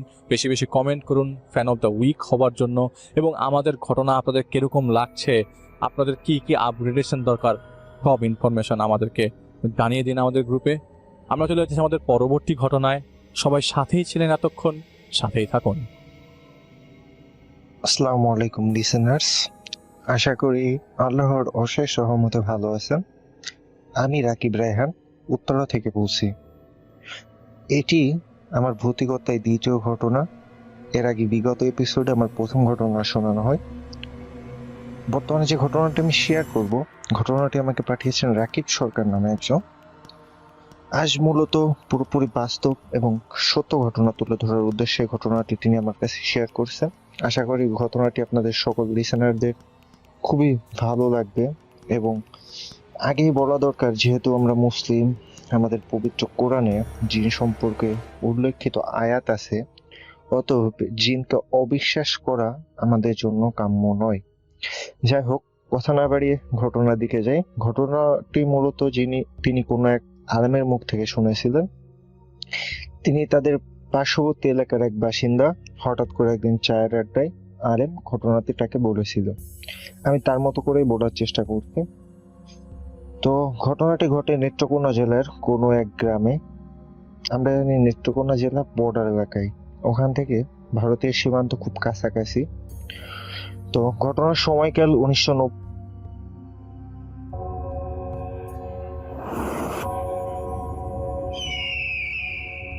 Welcome back. আপনাদের সবাইকে স্বাগত জানাই আমি রাস্তায়। আশা করছি আপনারা সবাই ভালো আছেন, ভালোর তলে আছেন। আমিও ভালো আছি আর ভালোর তলে আছি। চলে যাব আরও একটি ঘটনায়। যদি ভালো লাগে সাথে থাকবেন। এখন যে ঘটনাটি আপনাদের সাথে শেয়ার করতে যাচ্ছি, এই ঘটনাটি আমাদেরকে যিনি পাঠিয়েছেন ওনার নাম হৃদয়। ওনার বাড়ি পটুয়াখালী জেলার বাউফল উপজেলার নাজিরপুর ইউনিয়নের বাকলা তাঁতের কাঠি গ্রামে, আর এখানেই ঘটনার স্থান। ঘটনাটির সময়কাল 2004 কি 5 সাল এমনটা হতে পারে। আর ঘটনাটি 100% সত্য একটি ঘটনা, এটি উনি আমাদেরকে জানিয়েছেন। আর ঘটনাটি যার সাথে ঘটেছে ওনার নিজের চাচা, তার নাম হচ্ছে সেলিম। তবে সেলিম চাচা এখন আর জীবিত নাই। আর এই ঘটনাটি ওনার পরিবারের সবাই জানেন এবং আশেপাশের অনেকেই জানেন, এবং ওনাদের পরিবারের সবাই এই ঘটনা সম্পর্কে আসলে সাক্ষী দিতে পারবেন যে হ্যাঁ, এই ঘটনাটার সত্যতা আছে। তো এই সেলিম চাচা পেশায় একজন মাঝি ছিলেন। ওনাদের গ্রামের একটা নদী রয়েছে, তেঁতুলিয়া নদী।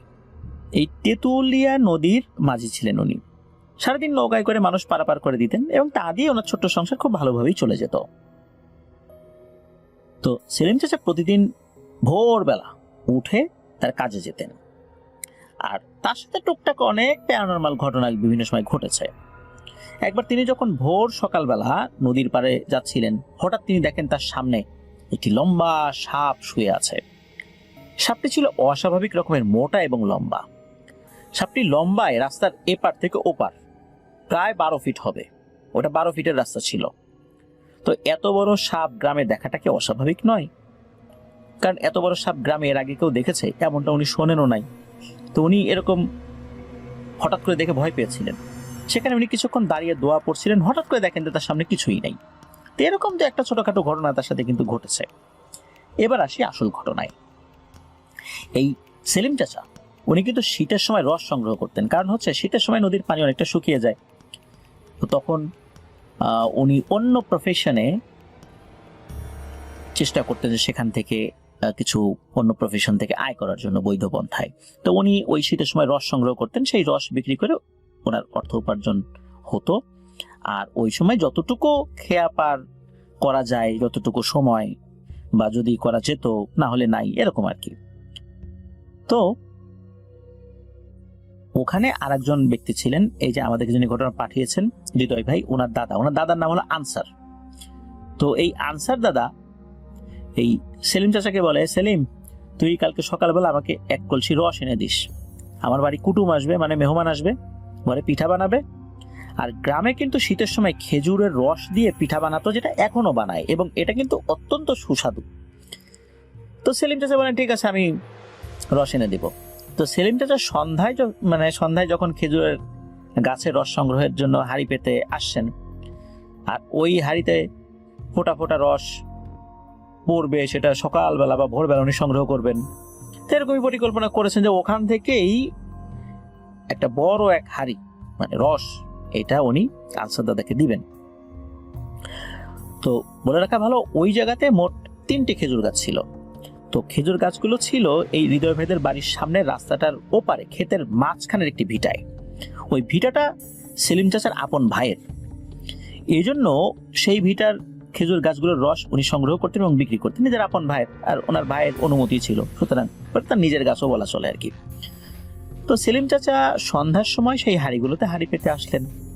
ঘরে এসে সেলিম চাচা তার স্ত্রীকে বললেন, এই আমাকে সকাল সকাল কিন্তু উঠায় দিও, আনসার চাচা তো রস চেয়েছে, তার ঘরে নাকি পিঠা বানাবে, কুটুম আসবে। তো ওনার স্ত্রীকে এই কথা বলে রাতের খাওয়া শেষ করে উনি ঘুমিয়ে পড়েছেন। তো রাত আসলে আনুমানিক কয়টা বাজে এটা উনি আসলে জানেন না। হঠাৎ করে সেলিম চাচাকে কি যেন ডাক দিল। প্রথমে একটা ডাক দিয়েছিল, ওই প্রথম ডাকেই কিন্তু সেলিম চাচার ঘুম ভেঙে গিয়েছিল। আর ঘুম ঘুম চোখে আসলে অতটা খেয়াল করেন নাই যে আসলে কয়টা বাজে, কি আসলে বিষয়, এই আর কি। আর ওনার কাছে ঘড়িও ছিল না। তো আবার একটা ডাক দেয়, যাই সেলিম। তো সেলিম চাচা বলে যে ডাকে কে আমাকে? তখন আর কি উত্তর আসে, আমি আনসার। তো সেলিম চাচা বলে যায়, আরে আনসার চাচা আপনি এত রাত্রে? তখন আবার ওই পাশ থেকে উত্তর আসে, আরে বলিস কি এত রাত মানে? আরে বেটা কিছুক্ষণ পরে ভোর হয়ে যাবে, আর রস আনতে যাবি না? আবার কুটুম আসবে, তুই রস না দিলে তো আমার মান সম্মান সব শেষ। আর দেরি করলে তো এলাকার দুষ্টু ছেলে পেলে গুলো তো রস চুরি করে খেয়ে ফেলবে রে, তাড়াতাড়ি বের হ। সেলিম চাচা বলেন, হ্যাঁ তাই তো, ছেলে পেলে যদি আবার রস টস খেয়ে ফেলে তখন তো আর ঝামেলা, তাড়াতাড়ি গিয়ে রস পেরে আনি, যেহেতু আনসার চাচা চলেই আসছে, মানে ওনার তো আবার চাচা হন আর কি। এখন উনি তাড়াতাড়ি করে বের হবেন। উনি একটা টর্চ লাইট নেন, বড় একটা দা নেন, যেই দাটা দিয়ে উনি যে রসটা বের করার জন্য খেজুর গাছের উপরে একটা অংশ, অনেকের জায়গায় এটাকে স্যান বলে, তো ওইটা নিয়েছেন, আর দড়ি নিয়েছেন। এরকম কয়েকটা জিনিস কিন্তু লাগে গাছে ওঠার জন্য। তো উনি তো এগুলা নিয়ে বের হয়েছেন। তো উনি যখন যাচ্ছেন তখন ওনার স্ত্রীকে উনি ডাক দিচ্ছেন। ওনার স্ত্রী কিন্তু তখন ঘুমাচ্ছে। তখন ওনার স্ত্রীকে বলে যায়, আমি বের হচ্ছি, বাইরে আনসার চাচাও আসছেন, ওনার সাথেই যাই, যেহেতু উনি আসছেন ওনাকে নিয়েই যাই, সেটাই ভালো হবে। আর সেলিম চাচার বউ যখন এটা শুনছেন তখন উনি তো আর এত কিছু ভাবেন নাই। তো উনি চিন্তা করছেন যে আনসার চাচা তো বাড়ির মানুষই, তো আসছে, যাক না, অস্বাভাবিক তো আর কিছু নেই। তো সেলিম চাচা তার হাতে টর্চ লাইট তো নিয়েছেন, আরো আনুষঙ্গিক জিনিসগুলো নিয়ে দরজা খুলে যখন বাইরে বের হয়েছেন দেখেন আরে কেউ তো নাই বাইরে, আনসার চাচা কই? তখন উনি বলছেন, ও আনসার চাচা কই, আপনি ডাক দিলেন? তখন দূর থেকে মনে হচ্ছে কেউ বলছে, এই রে আমি এই জায়গায় এদিকে। তখন দেখে যে ওই দূরে একটা অবয়ব দাঁড়িয়ে আছে, দেখে আনসার চাচাই মনে হচ্ছে। তো উনি ওইটা দেখে ওই বরাবর হাঁটা শুরু করেছেন আর কি। আর উনি যেদিকে যাবেন ওই অবয়বটা ওই দিকেই দাঁড়ানো ছিল। এখন দেখা যাচ্ছে যে এই সেলিম চাচা টর্চের আলো জ্বালিয়ে মাঝে মাঝে আনসার চাচা শরীরে মারছিলেন। তো আনসার চাচা বিরক্ত হচ্ছেন, বলছে, এই বেটা চাঁদের আলো আছে, এত ঘন ঘন এদিকে লাইট মারতেছিস কেন? এমনিতে তো পথ দেখা যাচ্ছে, আর এই লাইটের ব্যাটারির চার্জ শেষ করার কোনো দরকার আছে? লাইট জ্বালাইস না, এমনি আয়, চাঁদের আলোই ভালো, আমরা গ্রামের মানুষ, আমাদের জন্য এটাই ভালো, এর মধ্যে আমরা আনন্দ পাই, চাঁদের আলোতে চলে আমরা অভ্যস্ত, এত বেশি লাইটের অভ্যাস করিস না, পরে লাইট কোনোদিন নষ্ট হলে কিন্তু হাঁটাচলা করতে পারবি না, এরকম করে বলতেছেন আর কি। তো উনি বলেন, হ্যাঁ তাই তো, আমরা তো লাইট ছাড়াই চলতে পারি, আর এখন লাইট জ্বালানোর দরকারও নাই, চাঁদের আলো ভালোই আছে। তো এই যে আনসার চাচা বা আনসার দাদা, যেহেতু আমাদেরকে যিনি ঘটনা পাচ্ছেন তার দাদা হয়, আমরা আনসার দাদাই বলি, যে আনসার দাদা কিন্তু আগে আগে হাঁটছেন, আর এই সেলিম চাচা উনি কিন্তু পেছন পেছন হাঁটছেন, বেশ একটা দূরত্ব রয়েই গেছে। তো এর মধ্যে কি হয়েছে, ওই যেতে যেতে ওই ভিটার কাছে চলে আসছেন। আসলে ওইখানে যেতে, ওই ভিটায় যেতে 5 মিনিটের মতো সময় লাগে। ওই ভিটাটি হচ্ছে রাস্তার পূব পাশে, মানে পূর্ব পাশে, আর এই আনসার দাদাদের বাড়ি হচ্ছে রাস্তার পশ্চিম পাশে। এই পশ্চিম পাশে কিন্তু আবার এই সেলিম চাচাদেরও বাড়ি।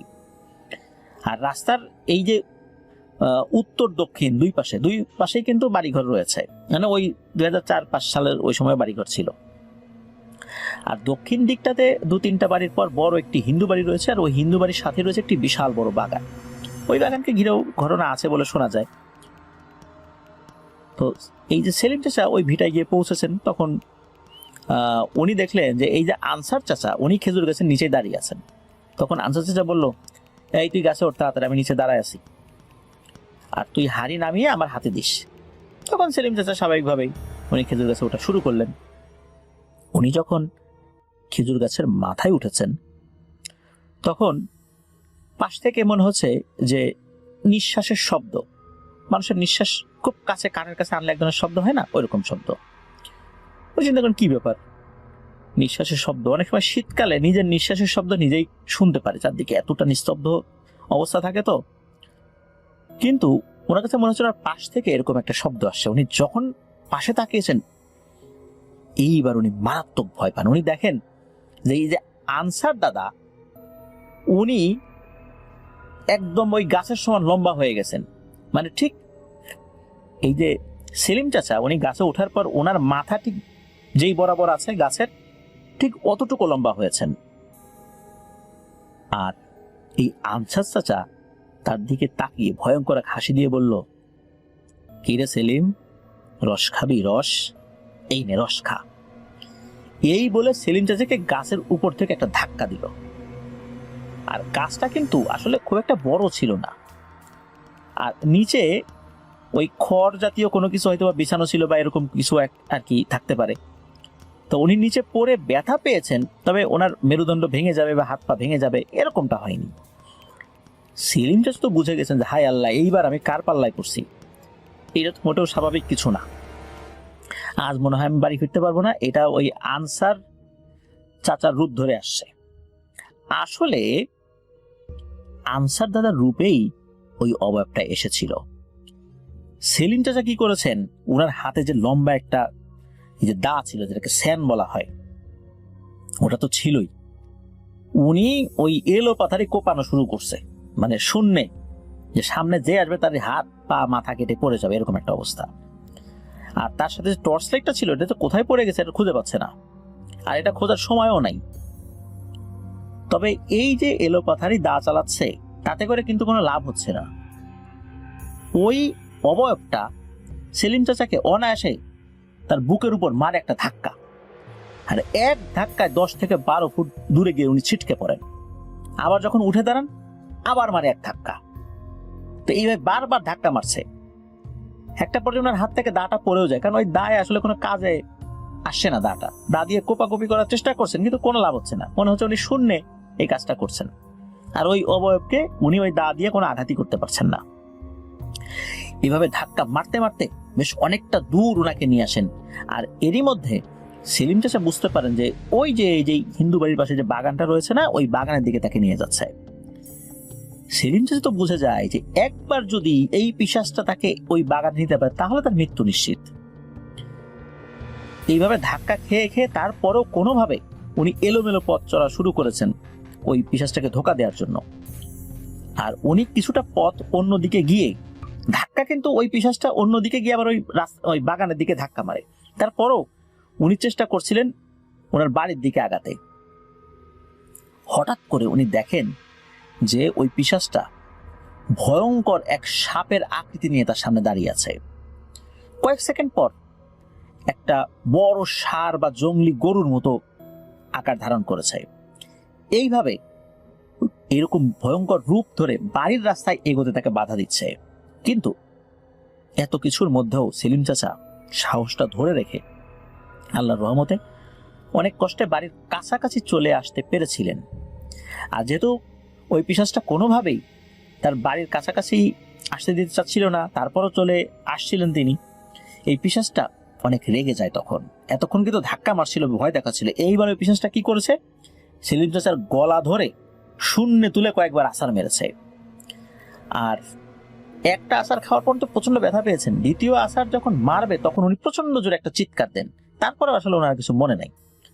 তো যেহেতু রাস্তার এপাশ ওপাশ ঘর বাড়ি ছিল, তো ওনার চিৎকার শুনে রাস্তার আশেপাশে যে ঘর ছিল যারা, তার যেহেতু গরমকাল শীতকালে কিন্তু চারদিকে নিস্তব্ধ থাকে, যার কারণে তার এই শব্দটা অনেক দূর পর্যন্ত গিয়েছে। যারা শুনেছিল তারা তো অনেকেই সেলিম চাচার গলার ভয়েসটা সম্পর্কে তাদের একটা ধারণা ছিল, তো বুঝতে পেরেছেন যে আরে এই সেলিমের কি হইলো। অনেকেই বাড়ি ঘর থেকে বের হয়ে আসছেন, বের হয়ে এসে চিৎকারের উৎসটা যেদিকে ছিল ওই দিকটাতে এসে দেখেন যে এই যে সেলিম চাচা পড়ে আছে।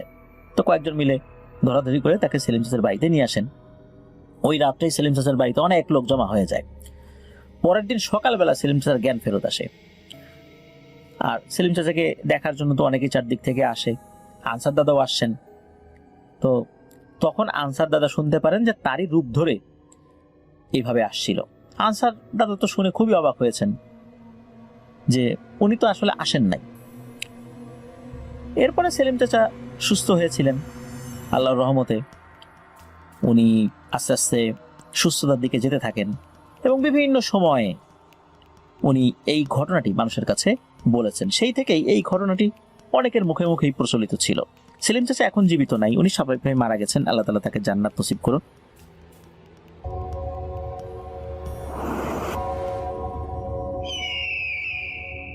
Welcome back. আপনাদের সবাইকে স্বাগত জানাই আমি রাসেল। আশা করছি আপনারা সবাই ভালো আছেন, ভালোর তলে আছেন। আমিও ভালো আছি আর ভালোর তলে আছি। চলে যাব আরও একটি ঘটনায়। যদি ভালো লাগে সাথে থাকবেন। চলে যাব বাবু ভাইয়ের কাছে তার ঘটনা শোনার জন্য। আসসালামু আলাইকুম বাবু ভাই, আশা করছি ভালো আছেন।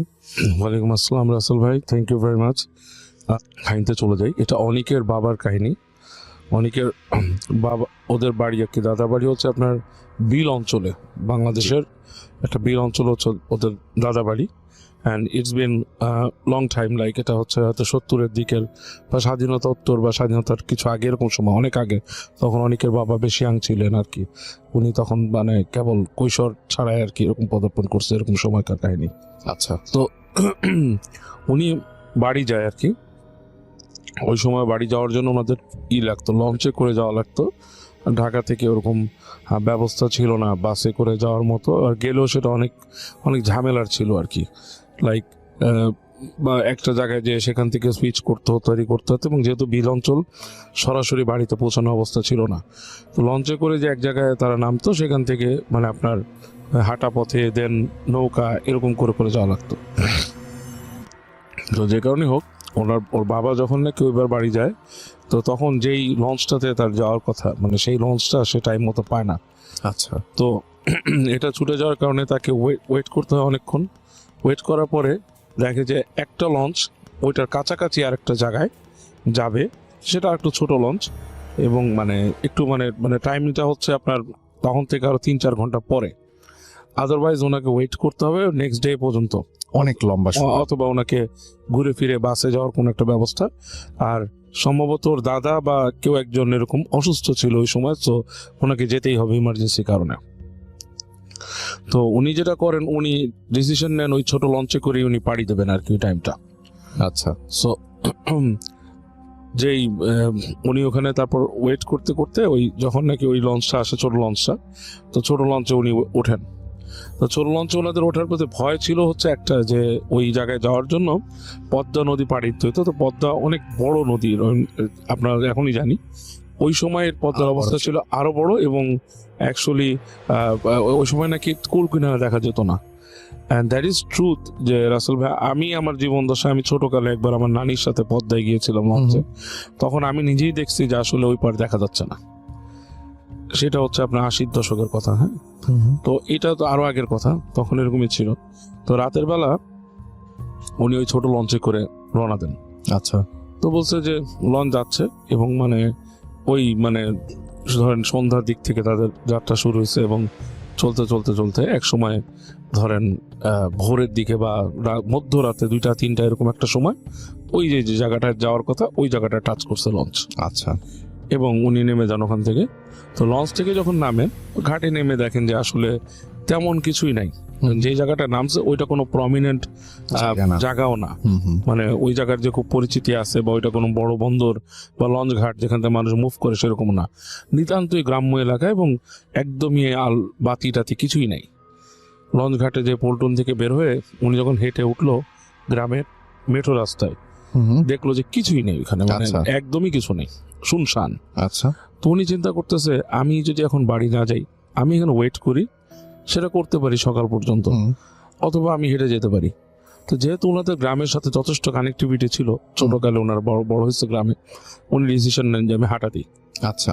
একটা ওনার আন্দাজ আছে, উনি ওই জায়গাটা খুব ভালো মতন ছিলেন না যেখানে নামছেন, বাট ওনার একটা আন্দাজ আছে যে এইখানের পরে এই জায়গায় যেতে হবে, এই জায়গার থেকে এত দূর হাঁটার পরে আমি ওখানে ওই বিলের ওখানে মাঝি টাঝি পাবো, কাউকে ফেলে হয়তো ভোরের দিকে আমি চলে যেতে পারবো। আচ্ছা। এরকম একটা চিন্তা করে উনি হাঁটা দেন। তো উনি যখন হাঁটছেন, হাঁটতে হাঁটতে হাঁটতে হাঁটতে যাচ্ছেন গ্রামের রাস্তা, এর মধ্যে ওই সময়টা ছিল হচ্ছে ঠিক আপনার ফসল তোলার সময়টা, মানে মানে শীত আসতেছে আবার আসতেছে না, গ্রামে একটু ঠান্ডা পড়ে যায়, কিছু কুয়াশা ধরে আর কি ওই সময়। আচ্ছা। তো উনি কুয়াশা ধরছে এবং একটু ওনার গায়েও লাগতেছে কুয়াশা, এবং মানে ঠান্ডা ঠান্ডা লাগতেছে। এই অবস্থা উনি হেঁটে হেঁটে যেতে থাকেন। আচ্ছা। তো ওনার ব্যাগের মধ্যে একটা টর্চ লাইট ছিল, মানে ফ্ল্যাশ লাইট, যে ছোট সিগাল কোম্পানির ফ্ল্যাশ লাইট ছোট, তো ওগুলো আর কি, মানে তখনকার সময় যেটা বলছে যে সিগাল ফ্ল্যাশ লাইট, তো ওইটা উনি খুঁজে বের করে ব্যাগের থেকে এবং ওটা জ্বালায় পথের মধ্যে দিয়ে দিয়ে হেঁটে হেঁটে হেঁটে হেঁটে উনি যাচ্ছেন। তো যেতে যেতে গ্রামের রাস্তা বেশ এনজয়ও করতেছেন এবং ওই সময় মনে করেন যে রাত তখন মানে এমন অবস্থা হয়েছে যে চাঁদ পড়ে গেছে, চাঁদ নাই আকাশে, আকাশে জাস্ট চাঁদ যে পড়ে গেছে, চাঁদের হালকা একটা আলোর মতো আকাশে থাকে আর কি, এরকম দেখা যাচ্ছে। তো হাঁটতে হাঁটতে হাঁটতে হাঁটতে এমন একটা জায়গায় আপনি আসছেন যে জায়গা হচ্ছে যে আপনার একটা বড় রাস্তা উঠে গেছে এবং রাস্তার পাশ থেকে রাস্তা পার হওয়ার পর আরেকটা রাস্তা নামছে, এবং ওই রাস্তাতে যখন উনি নামতেছেন ওনার কিছু স্মৃতি মনে পড়ছে যে ওনার কৈশোরে, ওনার আরো ছোটকালে, উনি যখন নাকি ওনার বয়স 10-11 বছর, তখন উনি ওনার দাদার সাথে ওই এলাকা দিয়ে আসছিলেন। আচ্ছা। এবং যখন আসছেন তখন ওনার দাদা ওনাকে বলছিলেন যে এই রাস্তা দিয়ে কেউ রাত্রে চলে না, চলাফেরা করে না, ওই যে রাস্তাটা দেখাইছিল, কারণ ওনার দাদা ওনাকে নিয়ে আসছিল আর ওই পাশ থেকে। আচ্ছা।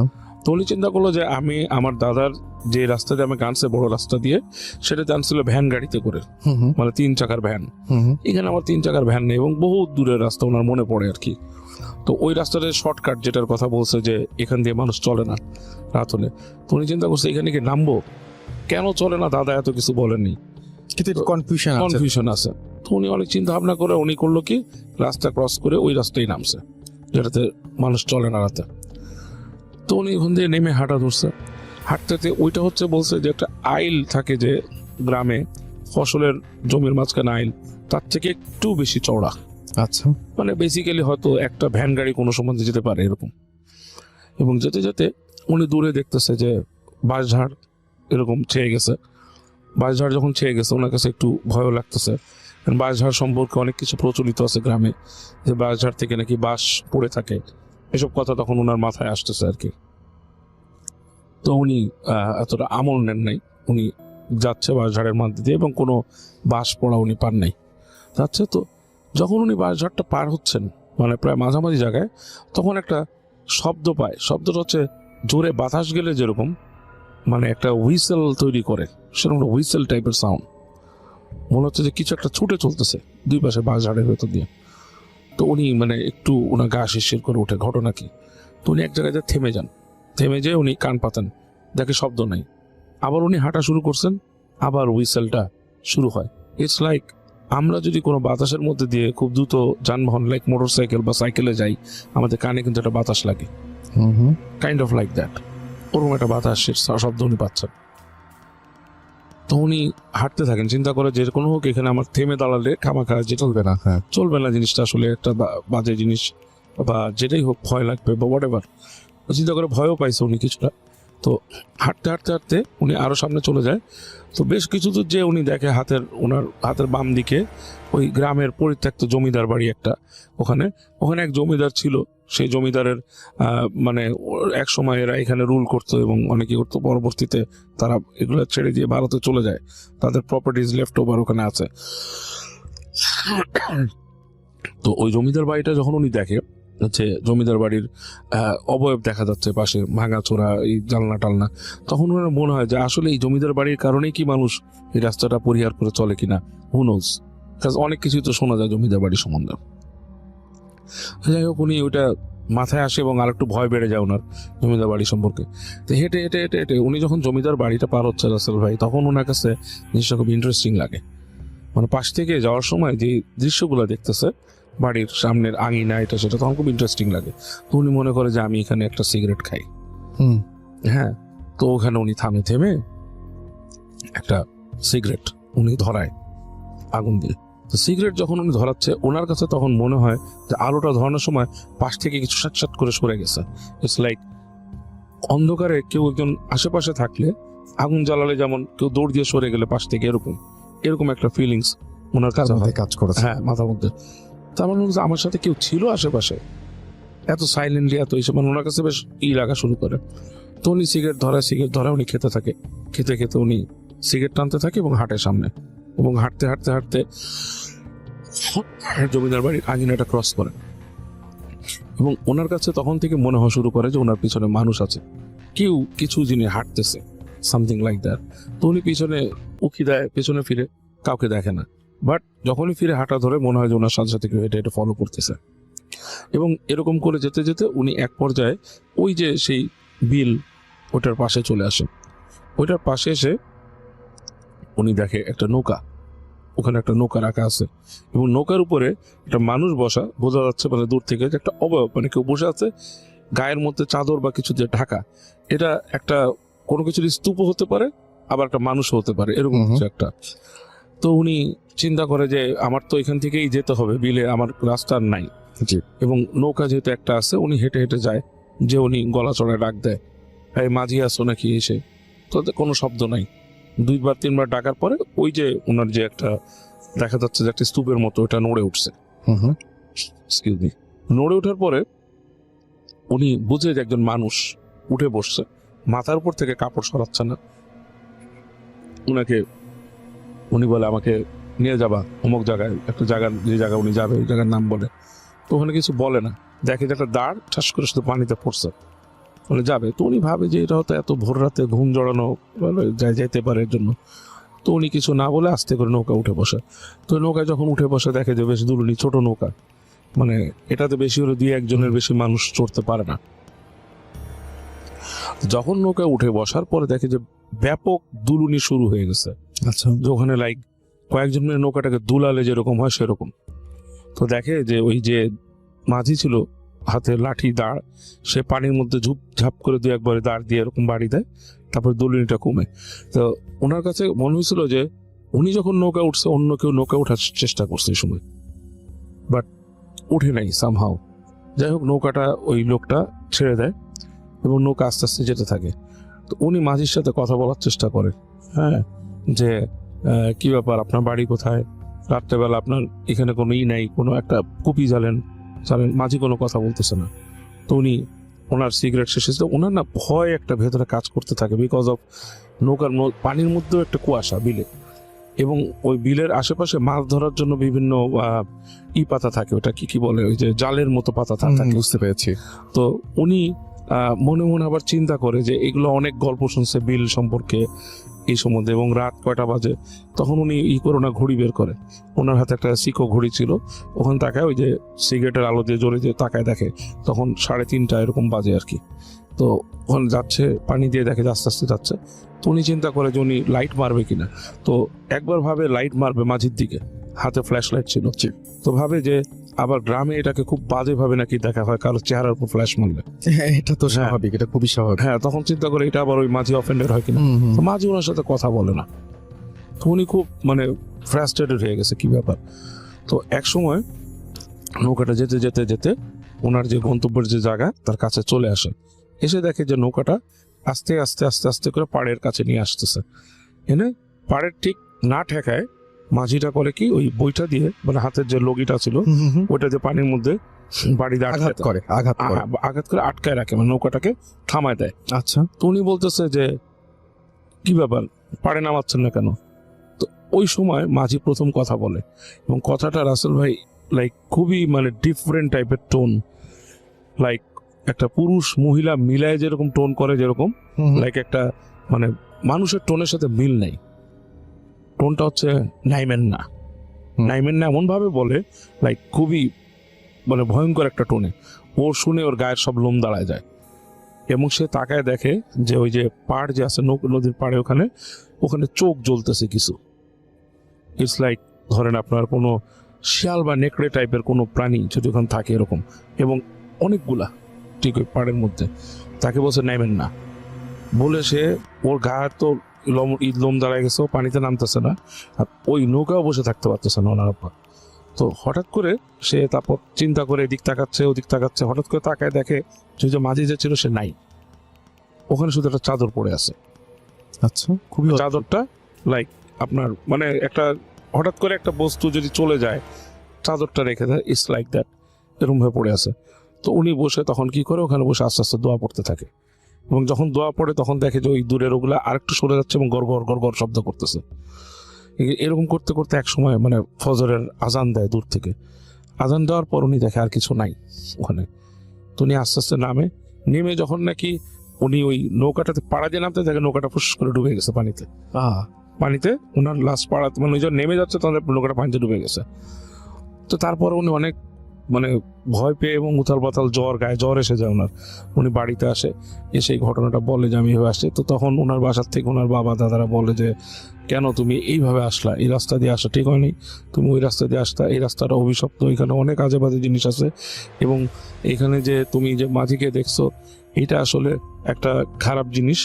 এখানে খারাপ জিনিস হলো সে মানুষকে কম ক্ষতি করছে, কারণ মানুষ বলা হয় যে এখানে একটা মাঝি ছিল, সে কোন একটা অত্যাচারে মারা যায়, সামহাও তার একটা এখানে মানে রয়ে গেছে। আর ওই নৌকা যেটা তুমি দেখছো, এই নৌকাটা ওখানে ডুবা নৌকা, এই নৌকা আসলে পানিতে চলার জিনিস না। আচ্ছা, এটাতে করে তুমি পার হয়ে আসছো কেন, এটা একটা মিস্ট্রি টাইপের জিনিস ওনার হয়ে যায়। তো যে ওনার একটা বাজে এক্সপিরিয়েন্স। এখন নাকি ওখানে অনেক শহর টর হয়ে গেছে, ওই রাস্তাগুলো অনেক উন্নত ডেভেলপ হয়েছে, এসব জমিদার বাড়িতে অন্য মানুষ নিয়ে অফিস বানাইছে সরকারি, এগুলো আর কি। আপনার কাছে কি মনে হয় কারণটা আসলে? আমার কাছে মনে হয় রাতুল ভাই, ইট ক্যান বি বাজে জিন, বাজে এন্টিটিস, ভালো এন্টিটিস দুইটাই আছে, জিনদের মধ্যে খারাপ ভালো আছে।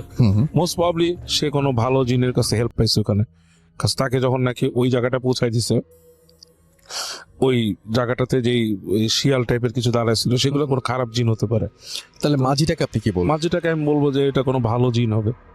আচ্ছা, তার মানে তাকে ভয় না পাওয়াটা কোনো দোষের কিছু হয় না? দোষের কিছু হয় নাই, কাজ সে যদি আগে কথা বলতো, দেখেন পুরা রাস্তার মধ্যে কিন্তু সে কোনো কথা বলে নাই, তাহলে কিন্তু এই লোক ভয় পেয়ে যেত বা সামথিং হতো, ঠিক না? সে যদি আগে ডিসঅ্যাপিয়ার হয়ে যেত, উনি ভয় হয়তো এখানে হার্টফেল করতে পারতো, ঠিক না? সেটাই, সে কিন্তু সেটা করে নাই, সে একদম তীরে এসে করছে এবং সেটাই। সামহাও তাকে বন্ধ বসে দিচ্ছে। তো ওইটা ছিল কোনো ভালো জিন, আর যেগুলো পাড়ে ছিল সেগুলো কোনো খারাপ জিনিস। হয়তো ওনার রাস্তাতে ওনাকে যারা ফলো করতেছিল ওইটাও কোনো খারাপ জিনিস ছিল। মানে আপনার কি কোনো সময় এরকম মনে হচ্ছে যে আমরা বিভিন্ন সময় রাস্তাঘাটে চলাফেরার সময়, বিভিন্ন সময়ে যে বিভিন্ন জায়গায় যাওয়া আসার সময় পথে আমরাও তো অনেকের হেল্প পাই, কোন সময় এরকম মনে হচ্ছে যাদের মধ্যে সবাই মানে সবাই যে মানুষ এরকম তো ভাবা? অ্যাকচুয়ালি আমরা যতটুকু মানে জানি বা যতটুকু দেখি, জিনদের মধ্যে তো অনেকেই আছে আমাদের মধ্যে বসবাস করে, উই ডোন্ট ইভেন নো যে আসলে কি। যেমন আমি একবার একটা স্টোরি বলছিলাম ভূত এফএমে, যে পুরান ঢাকার একটা মাঠের মধ্যে দেখছিল আমার এক ফ্রেন্ড, হ্যাঁ অনেকদিন আগে বলেছে, যে রাইট। অনেকগুলো ওর সকালে ঘুম থেকে মানে ভোরে হজরের নামাজের ঠিক পরে, আপনার কি মনে হচ্ছে মাঠটা মনে হয় আমরা দেখতেও গিয়েছিলাম? দেখতে গেছিলাম, রাইট? হ্যাঁ, ওই মাঠে দৌড়াদৌড়ি করতেছে কতগুলো ছেলে, এবং এগুলো দেখে বোঝা যাচ্ছে না কি।